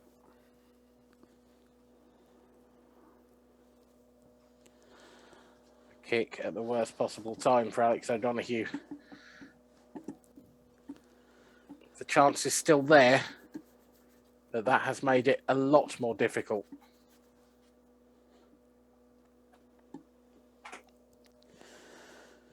Yeah, and just wondering if he's going to have to play the one in the bottom half of the table first.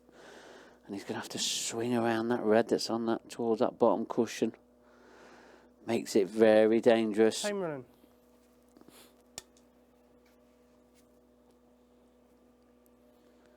Has he got the natural angle to do that? I don't think he has.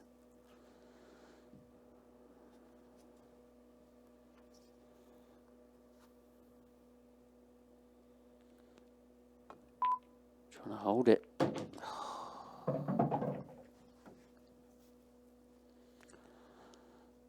Disaster once again. Snooker.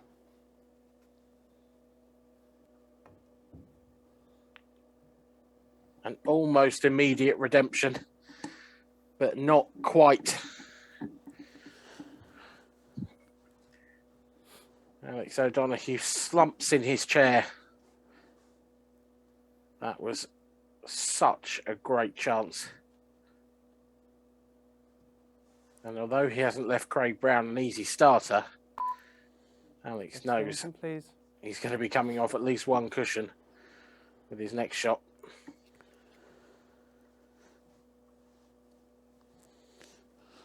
Yeah, I think is he going to try and hide the cue ball here? Can he put anything? He's hiding the cue ball. There's a red. Great shot. Total snooker. Oh, attention all pockets. Foul. But Alex O'Donoghue Free doesn't shot, even one make minute. contact with the yellow ball. Time running.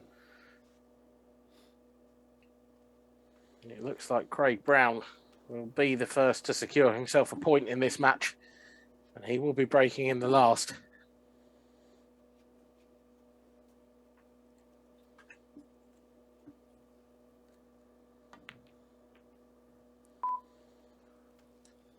Craig Brown, the bookies outsider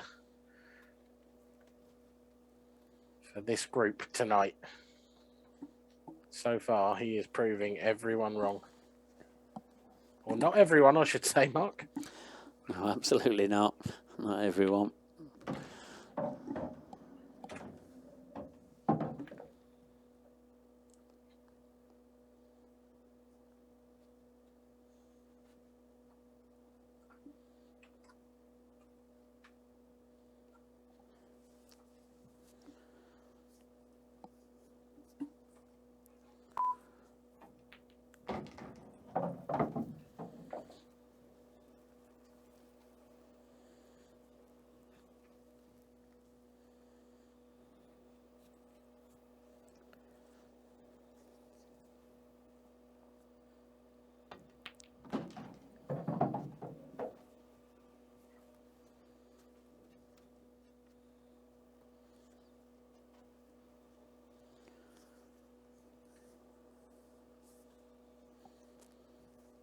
Craig Brown checking and rechecking every angle. But the reality is, he knows in 2 shots' time, he should be 3-2 ahead. And 1 frame away from securing his place in the Sporty Stuff TV Champions Cup Event 3 final tomorrow night.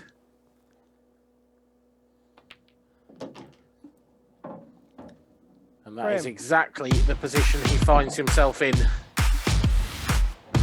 So O'Donoghue is staring down the barrel. He's not out of this yet. But if he doesn't win this final frame, it will be an early exit from the competition.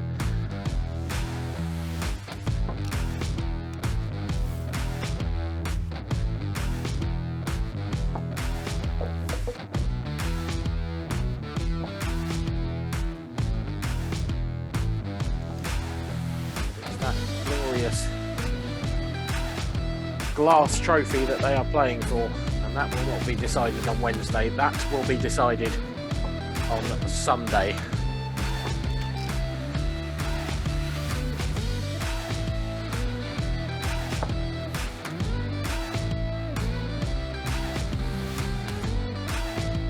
There it is, like a beacon lit up by the studio lights. That's what they're playing for.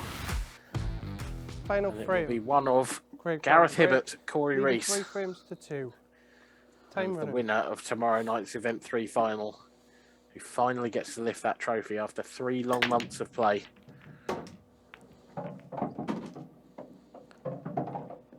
Craig Brown doing his best job to keep himself in the running here. It's his best break of the night by far. It's really marked the first chance he's had directly from his own break this evening. Yeah, there's not been many comparisons for the break of the this event for Craig Brown. But yeah, that's definitely right up there, and just proves that he should always be breaking that head ball. Seems a lot better player with it as well. Yeah, I mean, I don't have anything against the cut break per se. But when you watch 3 other people smashing them apart the way his opponents have tonight, you need to make a change, and Craig Brown has done that. And that's what's handed him this perfect opportunity to send Alex O'Donoghue packing. Yeah, and he probably changed it at the right time. He really did, because he could have been out of this match. Because Alex has had plenty of chances here. Some things haven't gone Alex's way, I agree with. But yeah, Craig Brown made that big decision, and it's worked for him.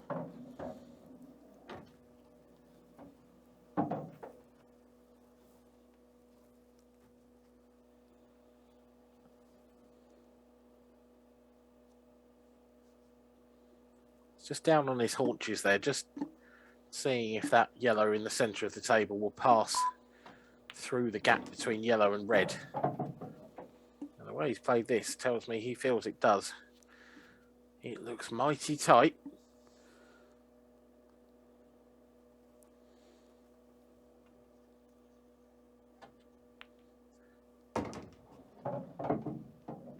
But it's there.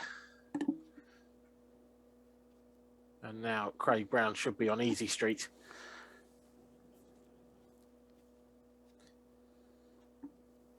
Just needs to drift down table. Leave himself the top of those 2 yellows into the left centre pocket. Wants to finish nice and straight on that. A little bit low if possible.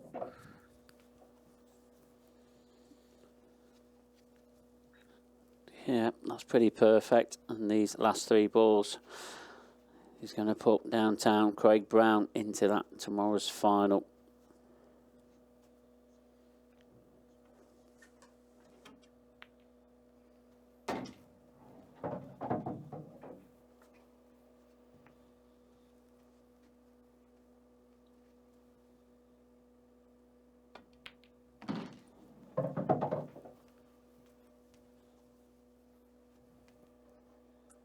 Well, he'll certainly be going downtown Frame. if and the he match. continues in this form. Craig Brown becomes the first person through to tomorrow night's Event 3 final from the second semi-final.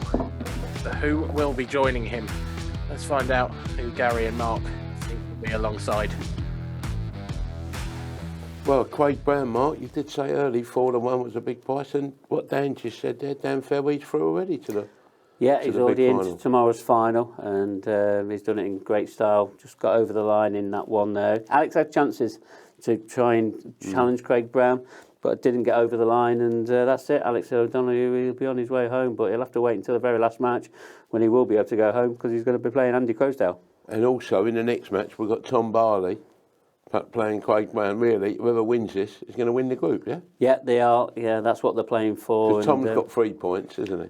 Yeah, they're both on, well, and then Craig's on 4 points, so he only needs a point now to secure that group winner. So Tom Barley's got to win it. If he wins, he wins. If not, you've done it again, son.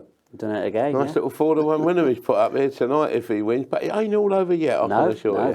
Tom's playing some great stuff, but he has been sat downstairs for a while, so he might be a little bit cold. That match has just took less than an hour as well. That was a long match. Yeah, Tom Barley's odds on to win the next match with our betting partners. You can have a look in a second. But I've just looked here, 3-1. Craig Brown to win this. He can't believe it, honestly. We'll see you in 3 minutes.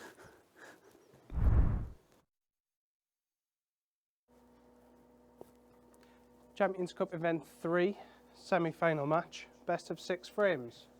First frame, Craig Brown to break. Time running. We know 2 things for certain. Craig Brown will be in tomorrow night's Event 3 final, and the winner of tonight's group will be determined in the next 6 frames of pool. It will be one of Tom Barley or Craig Brown. Craig just needs a draw. Tom needs a win.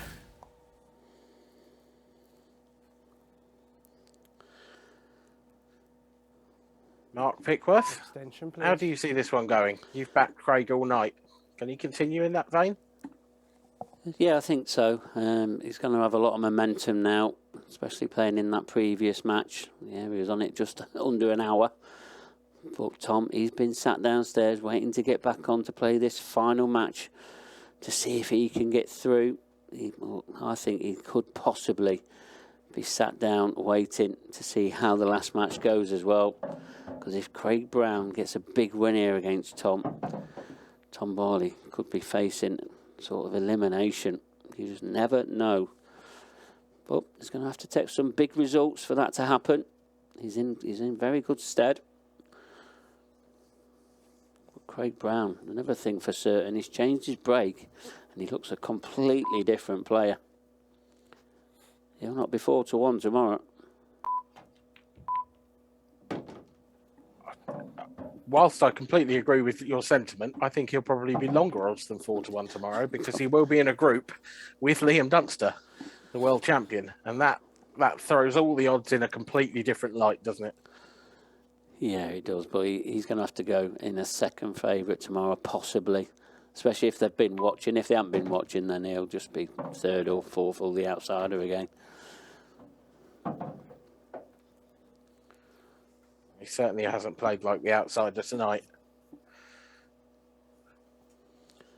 Craig Brown looks every inch the favourite that you thought he was.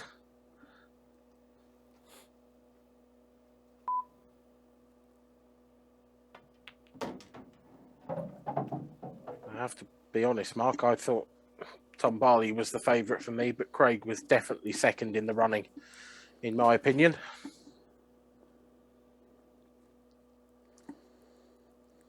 As you said, Andy Croasdale, he will be sat watching this with some interest. He needs a big swing in his favour. He needs a 7-frame swing. So, nothing less than 4-1 here will do for Andy Croasdale, and it has to be Craig Brown taking those 4.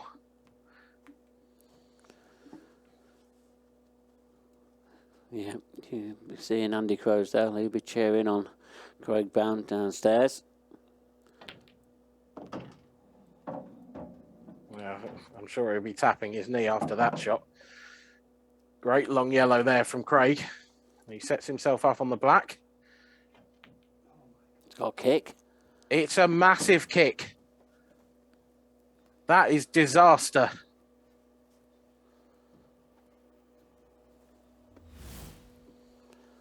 Oh, let's take another look at this, but you'll see the black comes off a lot straighter than you expect. That cue ball jumped off the bed of the table. And, well, that might be pivotal for 3 players. Extension, For these please. 2 and for Andy Croasdale. But Tom Barley still has work to do yet. Those 2 reds on the top cushion. Is he taking this on as a plant? This is tough, Mark. Yeah, it is tough, but Tom Barley's only got one thing on his mind, and that's to attack.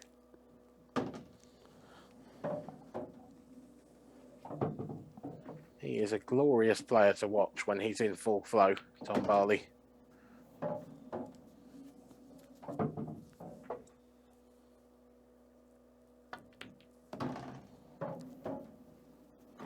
And you can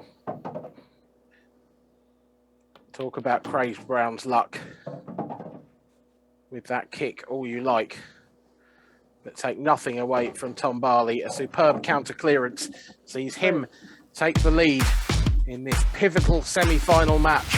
And Tom Barley edges closer to seeing himself through to tomorrow night's Event 3 final.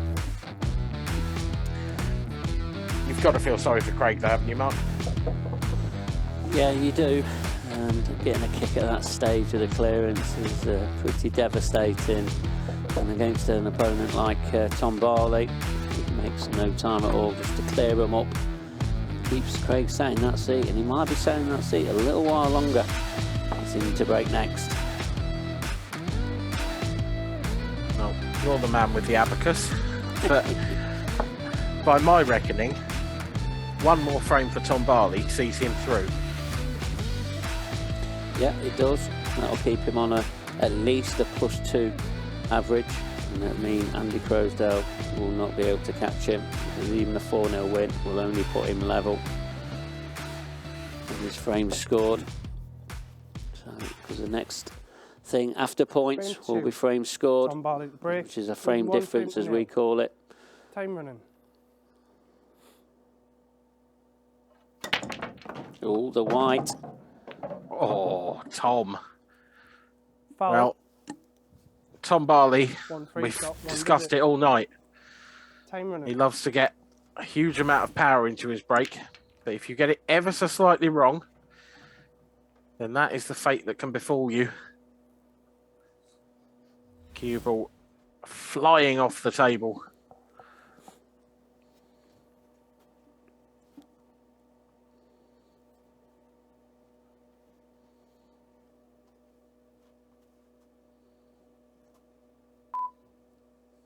Craig Brown now just has to get that kick in the previous frame out of his mind as far as possible.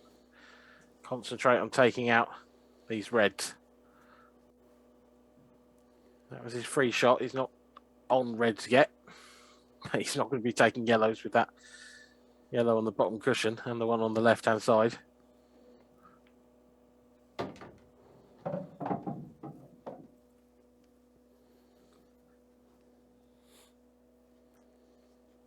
Probably just a bit straighter on this than he'd like, Mark, but I think he can punch out and get good position still. Yeah, and he's done exactly that. He's in prime position now. Just needs to take this one on the bottom cushion, then go over to on the left cushion. No.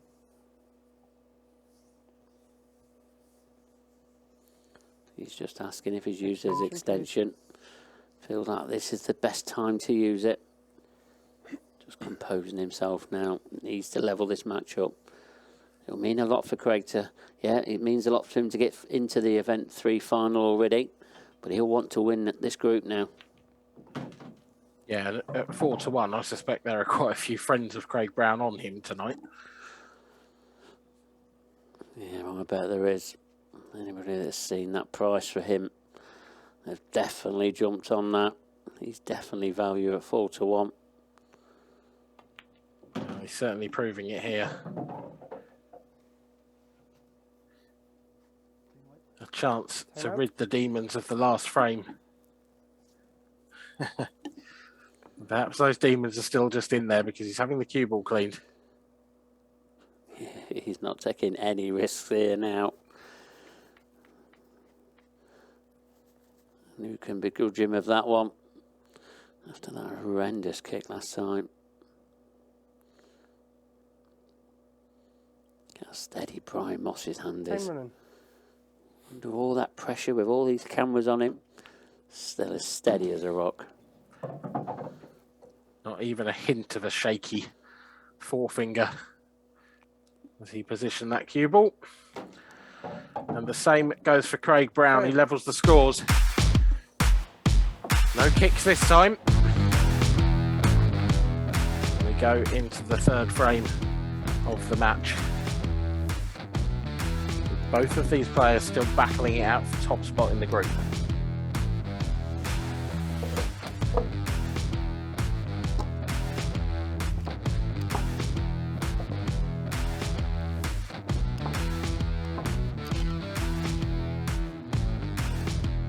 Mark, obviously we know 3 of the 4 players in tomorrow night's event 3 final. Do you really think any of them have got the game to take it to Liam Dunster? Wow, putting me on the spot there. They're going to have to bring their proper A game tomorrow because Liam Dunster seems to turn up in finals all the time. He's used to playing in finals. And what I've seen is when players are getting close to beating Liam Dunster, they just falter at the very end. And remember, Liam Dunster, he hasn't lost in this complete event yet. Yes, he's lost a sudden death black ball shootout to Corey Reese, which knocked him out of event 1. But over a match consists of the 6 frames, he hasn't lost. So quite astonishing. It's quite the statistic. Craig Brown continuing with his front ball break. It has been paying dividends, but perhaps not this time. That cluster around the right centre pocket, making life awkward. If you just saw those, you'd think you want to be on yellows, but then you see those 2 yellows in the bottom half of the table and you think, oh, maybe red's are the colour. I think that's the dilemma that Craig Brown is going through right now in his head.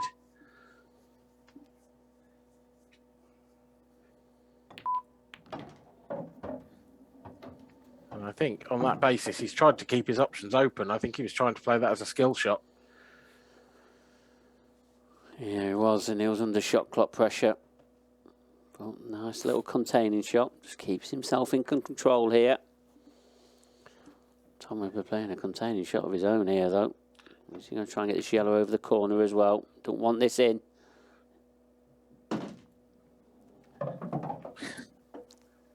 That head tilt there from Tom Barley told you all you needed to know. But that is a terrific shot. And this is going to be such a tough escape for Craig Brown. What can he find here? I think he's going to have to almost flick this off the jaw of the pocket, isn't he? Yeah, well, he's going to have to play it with a lot of run inside. This can go wrong. I think he only can play for the one in the top half of the table. Oh, what a shot. It's a very good hit. Tom Barley drops his cue on the table in appreciation. He's put him back in a similar spot. It's certainly not as difficult as the previous one. Yeah, I'm not sure if this is a total or not. I mean, does the cushion come into play first? I think it might do. This could be a total snooker. Referee, might have to get some equipment out here just to find out. It's very tough for anyone to see, apart from if you're right behind it. But for me, that jaw of the middle pocket is almost in the way of this. Yeah, we'll have to.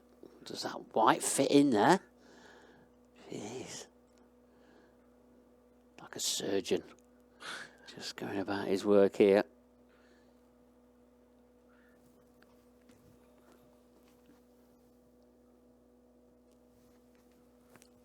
Has he made his mind up? Not yet. If he has, he's keeping it to himself. No, I didn't think so. Well, It's a good thing the refs aren't on a shot clock.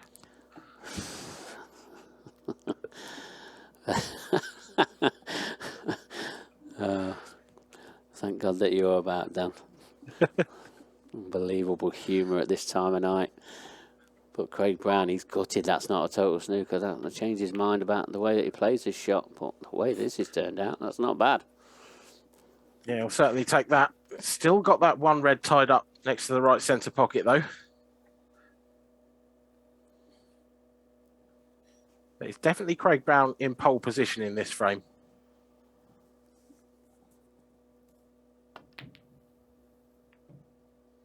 Tom Barley's tried the same shot again with the same result. He's been trying to cover that pocket twice now. Twice he's hit the double, or in that case the treble, too well. Is he going aggressive now, Mark? Does he feel like he's run out of safety options? He looks like he's looking at this pot and developing the side cushion. Nope. Is it third time lucky? Not quite. I think he was so worried about potting that he's actually ended up playing it miles away from the intended line.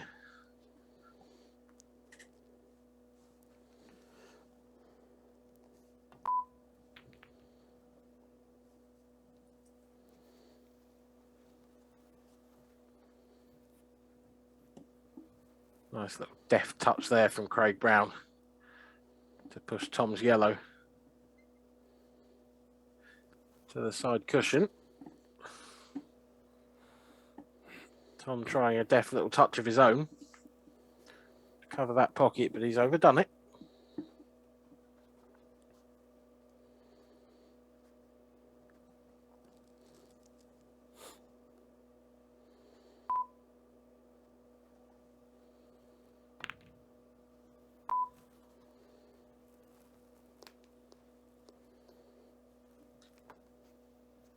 Craig Brown is in total control of this frame, but he knows the kind of shot-making ability that Tom Barley has. Nothing's ever over just yet. And that is a very good riposte from the banger. But he's left the skill shot on here, and Craig Brown is right behind this. Is it worth a go, Mark? Is it worth a go just to take one of Tom's options away? Yeah, it is. And I think what we're seeing now is Craig Brown is going to be a lot more attacking.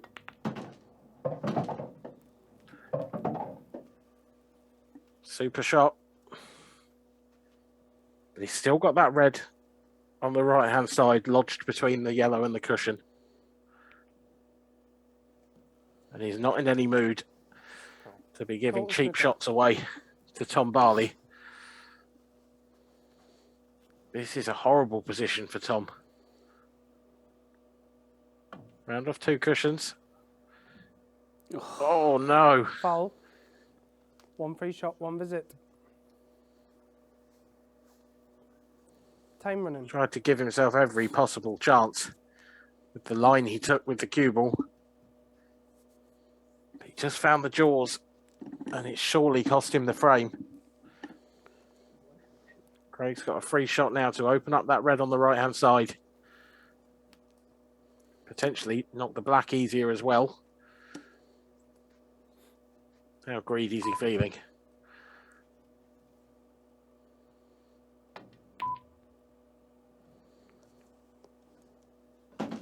Foul. Oh my word. One free shot, one visit. What on earth has Craig Brown done there? Running.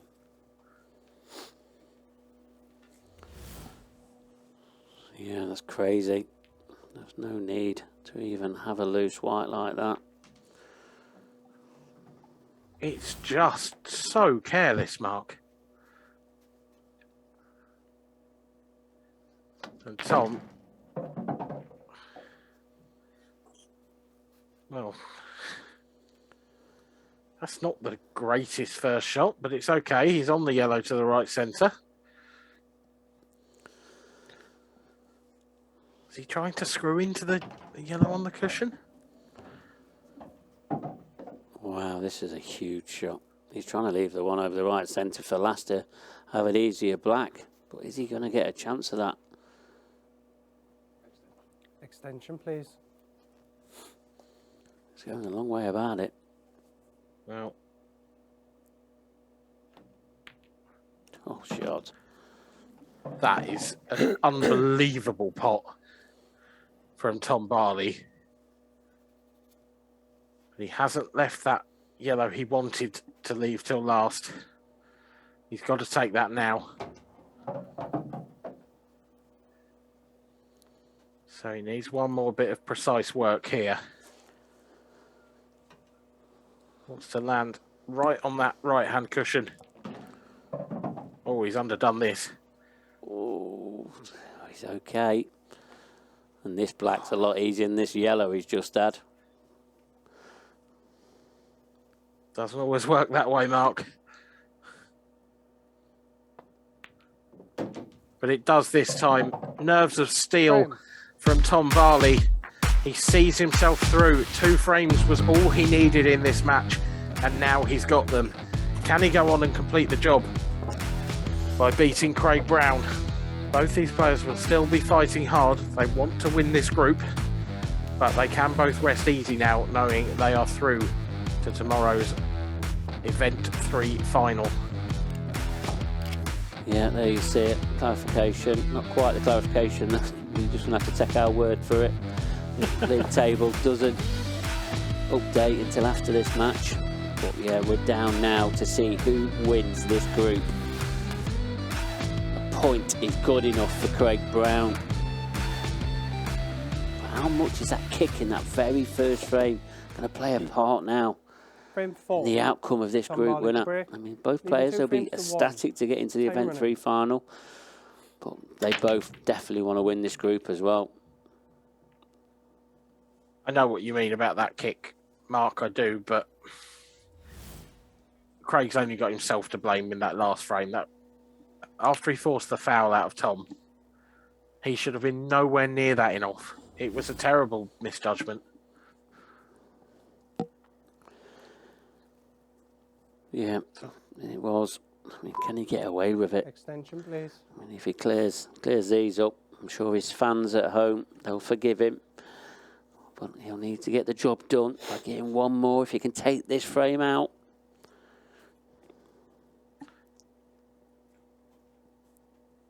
Tom Barley's break looked absolutely unstoppable in the first match. In fact, he dished his first 4 frames of the night from his own break. Since then, it's gone the other way. I think he's had 3 fouls, and now this dry one. It's amazing how it can turn around on you.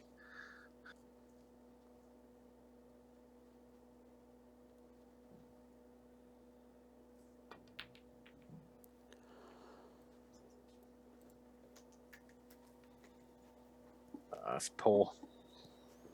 Poor there from Craig Brown. Didn't have the entire pocket. But he would have known that, being sat right behind it. And the Reds are all there for Tom Barley, but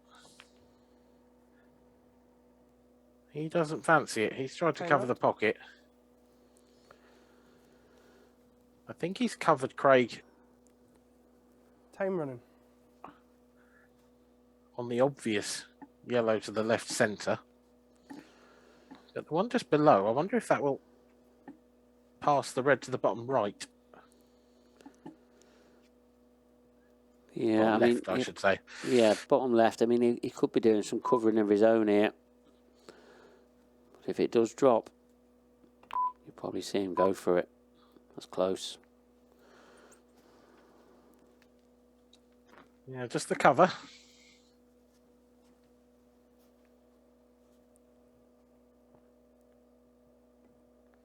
At least he's certainly not playing pool like they know they're both through to the next stage. Well, I'm sure they do. Oh, I think we've just seen a miracle. Tom Barley has played 2 safety shots in a row. It's one that we don't see very often. It's a very strange time to start doing that, Mark. Yeah, they're obviously wide awake. They don't mind a late night. Oh, good for them.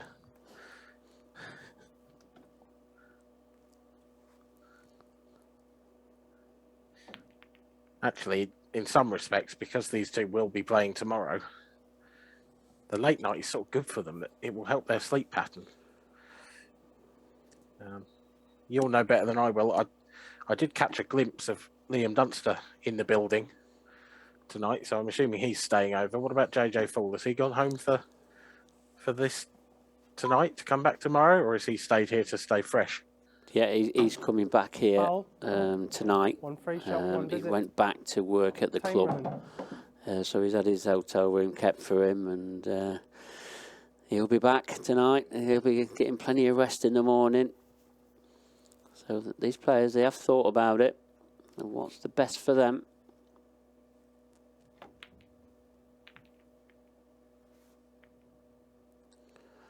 Well, you love that One way one to again. cover. Yeah, that's one way to cover a pocket. It's not the way you want. Tom Barley has just managed to play a safety shot there for Craig Brown. Oh, that's terrific. That's a great recovery.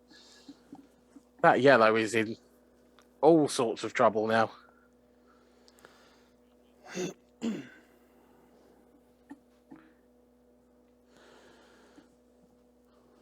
Yeah, I think what we'll see though with these reds in that bottom right hand corner, that bottom left hand corner, you've got me at it now, Dan. Is that Apologies. when Tom does come back to the table, he'll go all out attack front. Yeah, well, the way they're set up, if he can hit the left of the two reds that are closest together onto that yellow, then the yellow should spring away from the pocket. So there's no value really in Craig trying to play safe here. He's kind of got to have a go at that himself.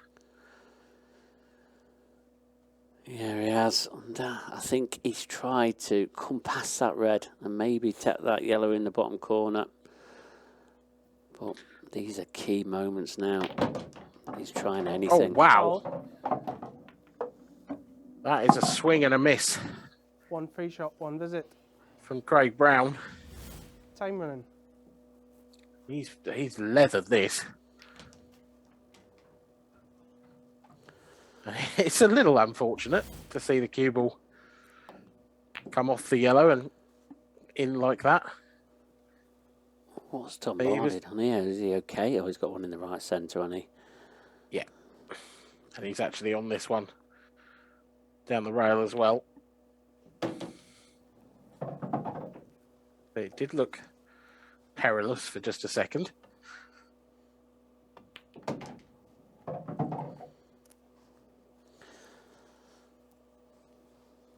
Yeah, that last shot of Craig Brown was wild. He's not really put any wild ones in, but these last couple of frames, couple of matches, we've just seen him just get a bit edgy. Oh, we've seen him never kick. Time out. Well, it's all happening now. A kick for Craig Brown in frame 1. A kick for Tom Barley in frame 4. Although Craig's was decidedly more pivotal because Tom is still on this red. And although he's got an awkward angle now, he can still top this through and take his last red into the opposite corner pocket. Yeah, but it's going to be a bit more Time tricky running. cueing than he wanted. Going to be cueing off the cushion. He's got to cue these like a dream.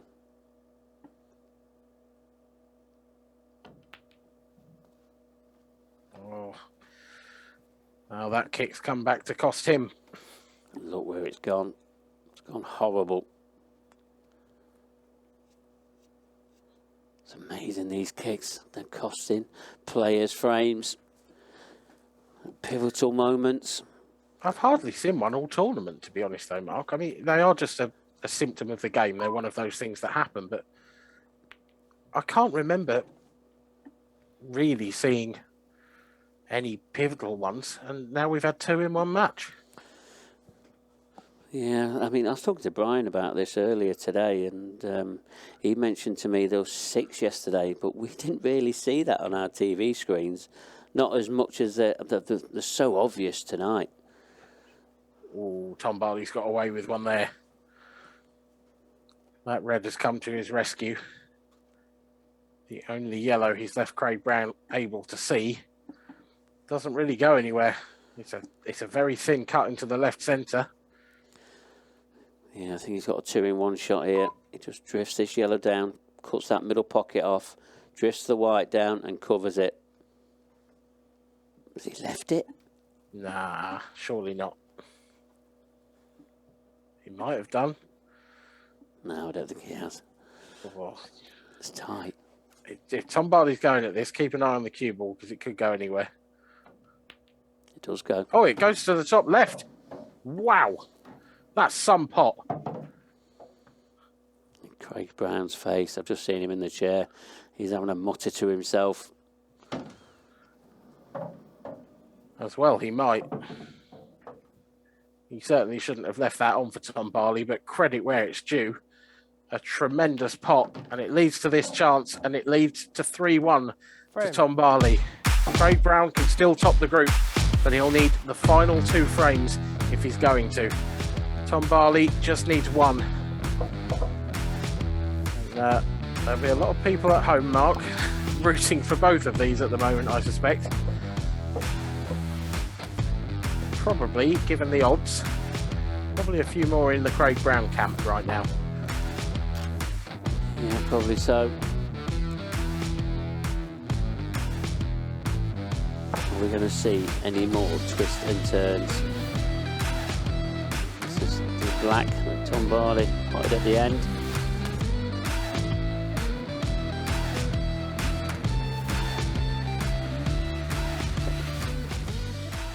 Referee Brian Moss in that shot, looking every inch the bouncer in the nightclub. 3 frames to 1. Time running.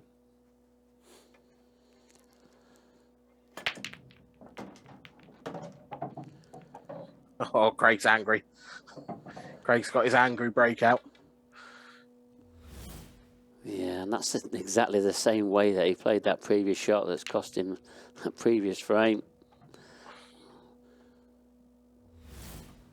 Yep, it cost him the previous frame, but it might have won him this one. Because everything is wide open. Extension, please. Yeah, I'm It's just looking at that yellow that he's next to now. I gather it goes through the gap into the top left-hand corner. he's certainly having a good look at it. Possibly not a full pocket. One of those you just need to slide in off the near jaw.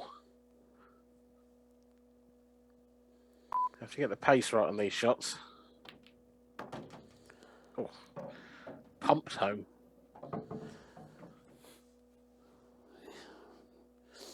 Yeah, but that yellow just above that baulk line, that's the one that's going to cause him some problems. Yeah, I wonder if he could top round the angles now. And sort of come in behind that and then play it into the left centre. He's obviously got other ideas. But he has left that yellow you mentioned quite isolated now in the top of the table. Doesn't go top right and it doesn't go top left. Going to take a good positional shot to get down there. Yeah, I'm just wondering if he can pinch some pocket here. I think he's going to try it. Oh, he isn't. Needs angles. He's leaving it till the end. This is risky. Yep, he's playing a dangerous game here, Craig Brown.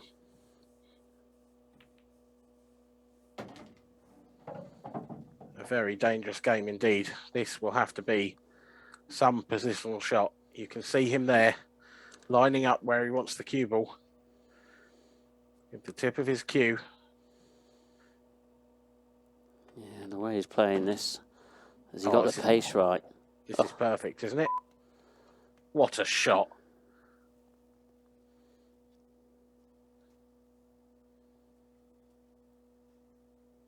That is a tremendous positional shot by Craig Brown.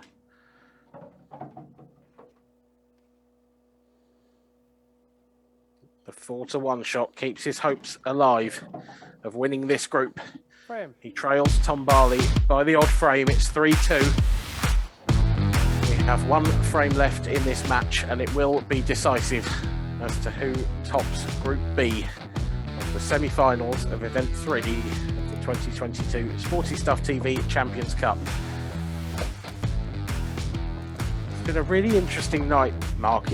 In a way, it's a shame that we're going to be finishing off with a dead rubber between Andy and Alex, but I'm sure they will provide some fireworks of their own. Yeah, I'm sure they will too. So I wonder who the pressure's on here now. I know it doesn't make much difference because they're both through to the final, but surely they're thinking about the betting now. They've got to be. Not that they've had any bets because they're not allowed to, but the support they get. Both of these players will be back tonight. Yeah, they're playing for their friends and family at this point, as well as anyone else who's had a go, but yeah. Final frame.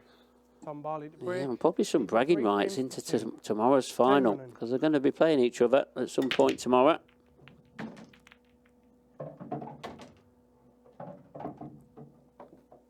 Well, on the strength of that break, Tom Barley will be the first player with a chance to get over that finishing line. Ooh. But he did not want that yellow tied up on the right-hand side. No, he didn't, but there's going to be a double, or is he going to try and get it out here again? It's a shot to nothing, really. Perfect.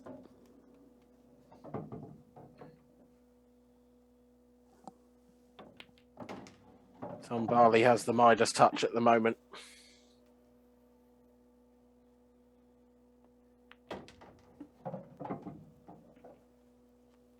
A beautifully controlled cannon to spring that yellow out of its trap and over the centre pocket.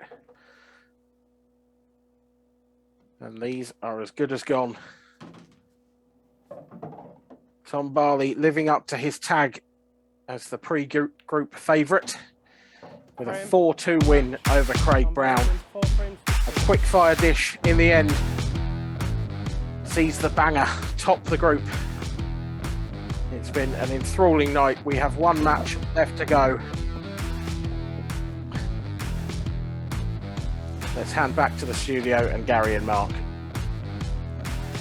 Yeah, Tom Barley's won the group then, Mark. Yeah, well played, Gary. Yeah, I had a winner. Makes a change, doesn't it? Yeah, it does make a change. Been a long day as well, I can assure you. But yeah, incredible. It's gone down to that final frame again, and well, Craig Brown, he's had his chances to win that group, and there'll be a few Craig Brown fans that will sort of counting the money at one time. They're both through tomorrow, aren't they? Yeah, that's the important thing. That's what they came to do. Just thinking of that match tomorrow, the final there now.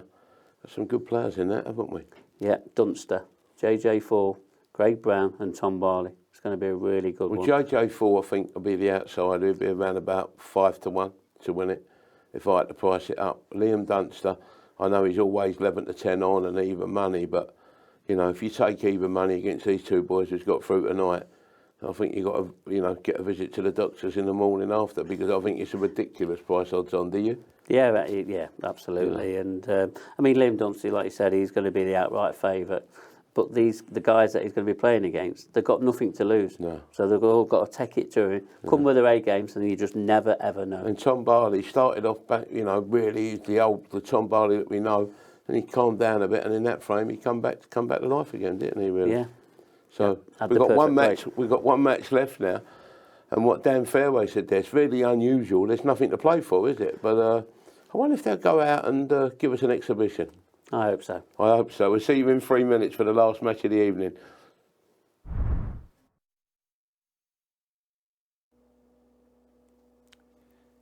Champions Cup Event 3, semi-final match. Best of 6 frames. First frame, Andy Croasdale to break. Time running. Welcome back to the final match of the semi-finals of the Sporty Stuff TV Champions Cup event number 3. And unfortunately, there is nothing to play for. We know our group winner, Tom Barley. We know our runner-up. Now it's left for Andy Croasdale and Alex O'Donoghue to play it out for third place. Mark Pickworth, still with me in the commentary box, hanging in there, I'm sure. Yeah, I'm here. Do you have any predictions for this one? It's going to be a hard one to predict, but if Andy Croasdale keeps smashing around the table around like that and dropping in, then there's only going to be one winner. It really is, but he's not on a ball. What the Lord giveth, the Lord taketh away as well. The fluked red from Andy Croasdale. But then he snookered himself.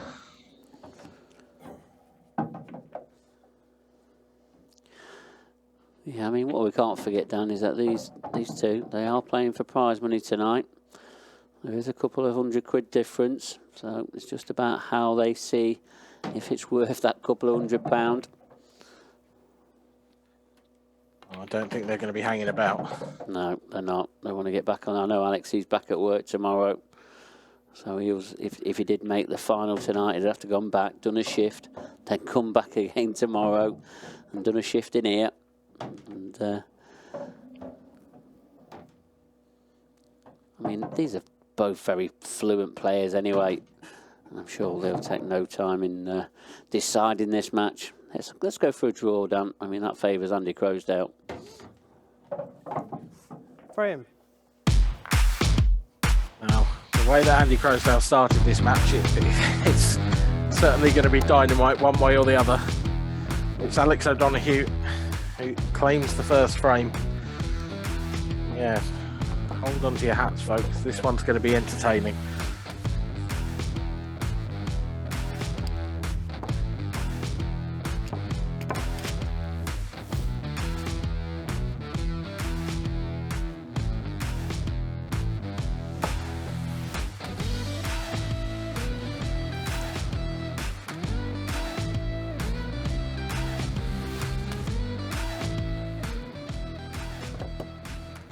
Frame 2, Alex O'Donoghue to break, leading 1 frame to 0.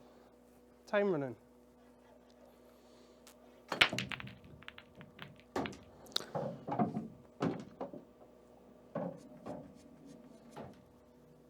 Well,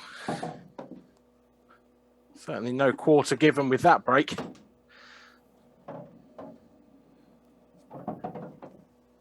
Alex O'Donoghue is not hanging about. And how is that for a fluke? Oh, he didn't want to pot that red, but he doesn't care. He's on this one to the centre. This could be our quickest break dish of the night, and that is saying something in a group with Tom Barley in it.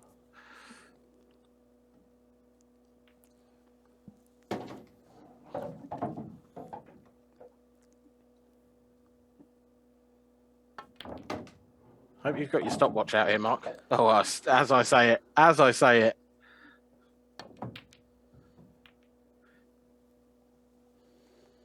Alex O'Donoghue comes a cropper. Certainly a very relaxed style of play from these two in this final match, with nothing to play for. It's almost an exhibition. It's almost speed pool.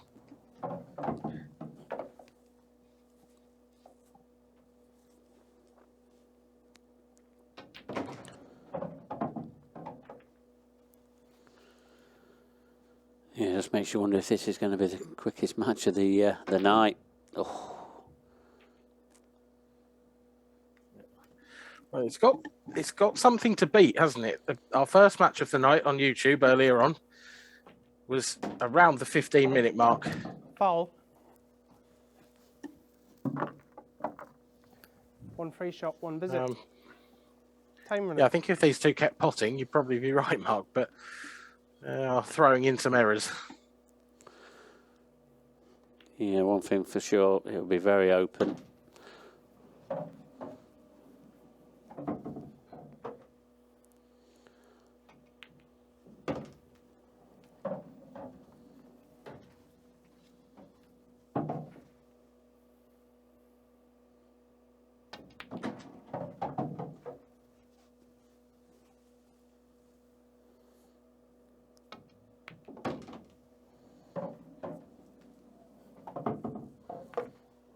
Frame.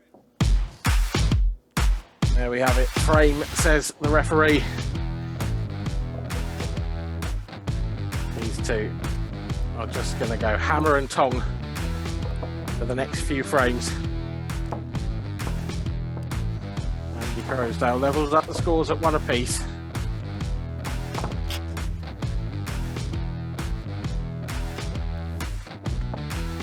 Let's see how hard he hits the break here. This must be such a tough situation for these two, Mark.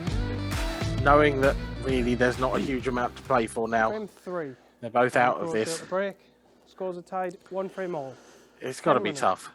Yeah, it's got to be tough. But both these players, they'll know they've had chances in their matches. And there'll be chances that they've missed. Otherwise, they could have been playing for a spot themselves tonight. But they're not. And, they just need to get on with it now. And, they'll get themselves ready for the tour event in Coventry at the end of March, where I'm sure they're both looking forward to getting back and earning ranking points and hopefully winning some prize money.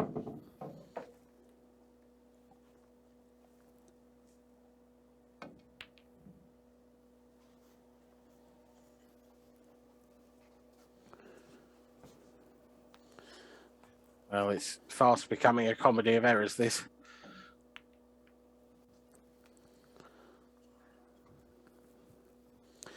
Yeah, followed by another one. I don't think it's entirely unfair to say, Mark, that they've both sort of lost interest at this stage. Yeah, it's a shame that we're in this scenario. But they'll be playing for a bit of pride.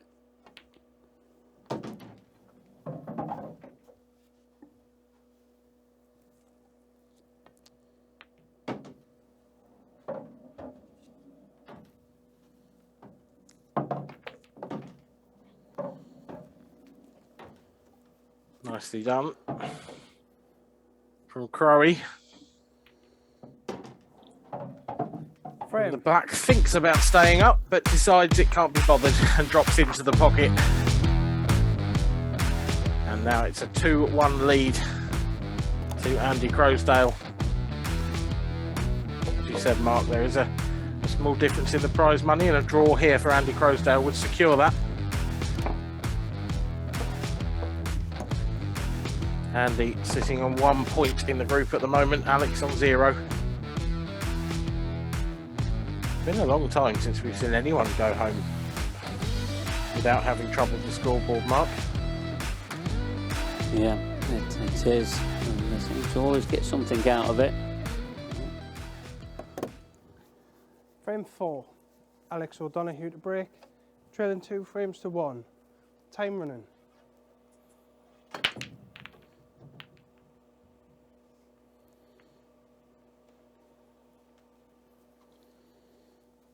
Well, Alex O'Donoghue could be that man, though. If Andy Croasdale can come to the table again.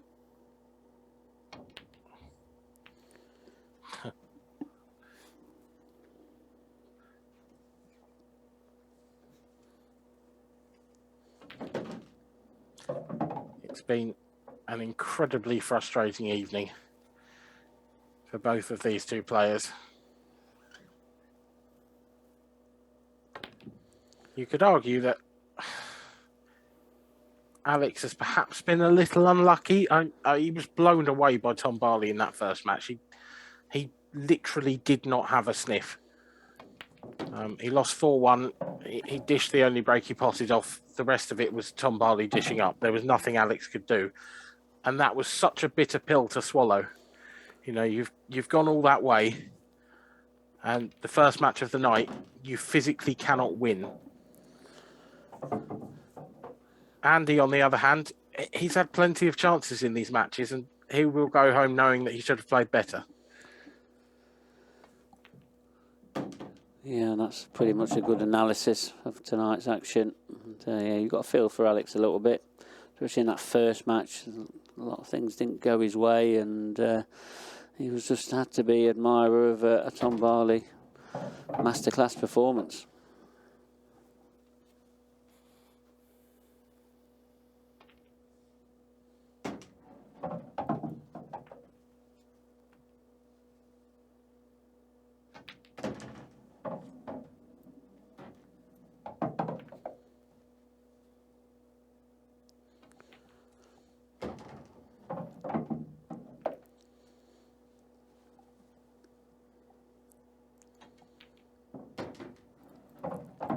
Frame. Andy Croasdale continues to mop up where Alex O'Donoghue leaves off. Now 3-1 to Crowe. A maximum of 2 frames left in the evening. The minimum of 1. And I think, if we're honest, Mark, at this point, Alex wouldn't be too unhappy to see Andy finish off here. No, you're probably right.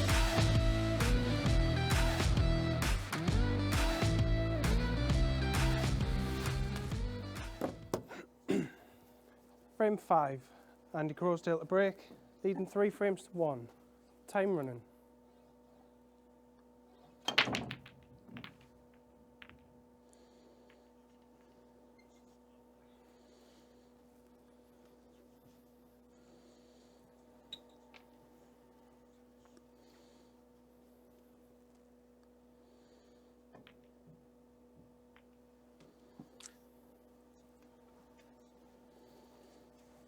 I don't think that shot was really on there for Alex O'Donoghue.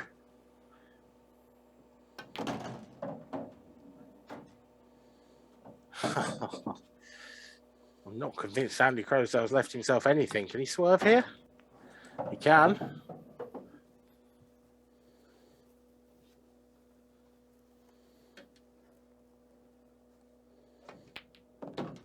These two both just in pressure off practice mode now. And Andy Croasdale showing all of his repertoire. Almost all of his repertoire as he misses that plant.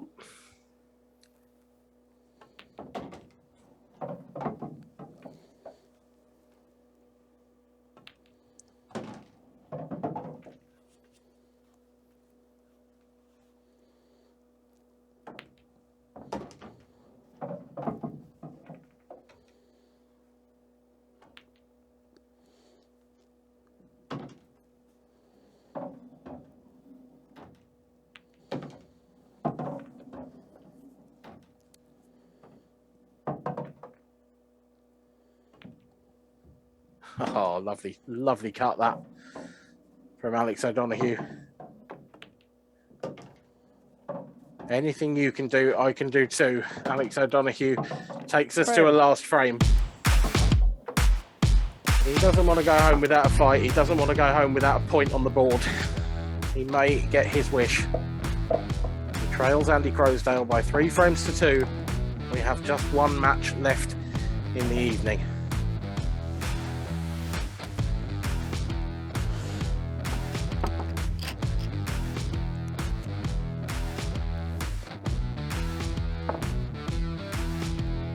I think we would all love Alex to clear up off the break here. And a fitting end to this final match. Final frame. Alex O'Donoghue to break, trailing 3 frames to 2. Time running.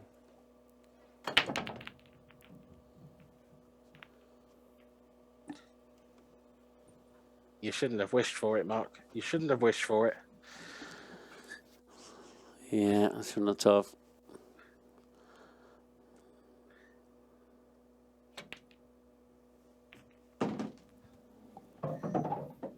Oh, that's a lovely little opener from Andy Croasdale. And these yellows just begging to be put away at this point. Yeah, and probably in no time at all as well. These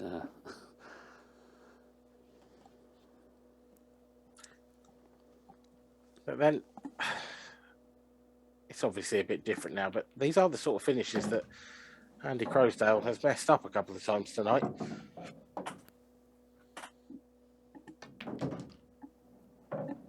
Oh, and he might have done it again here. He's overscrewed that, hasn't he? He's overscrewed that by a long way. He's going to try and cut it in. Oh, that's wild.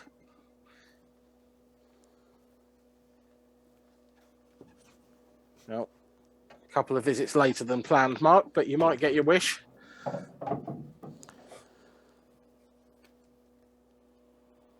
Yeah, just got them cluster of reds on this right-hand cushion. I don't think he's going to go into him, is he? Just going to drift down there. He is going into him.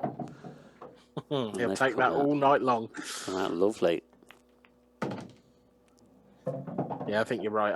Under normal circumstances, I don't think he's going into those, but at this point, he will just be happy to see the finishing line. This black for 3-all. It's there. They share the points in the final frame of the final match. It was a dead rubber, but Andy Croasdale and Alex O'Donoghue draw the final match 3-all. Mark, it's been an enthralling night of pool, but it is Craig Brown and Tom Barley who will join JJ Fool and Liam Dunster in tomorrow night's Event 3 final. Yeah, it really is. And on that note, we're going to say good night from the commentary box, which is very different to what we normally do, but we feel that's a fitting end to that. And we'll see you all tomorrow night at the same time, so make sure you join us for the Event 3 final. Good night.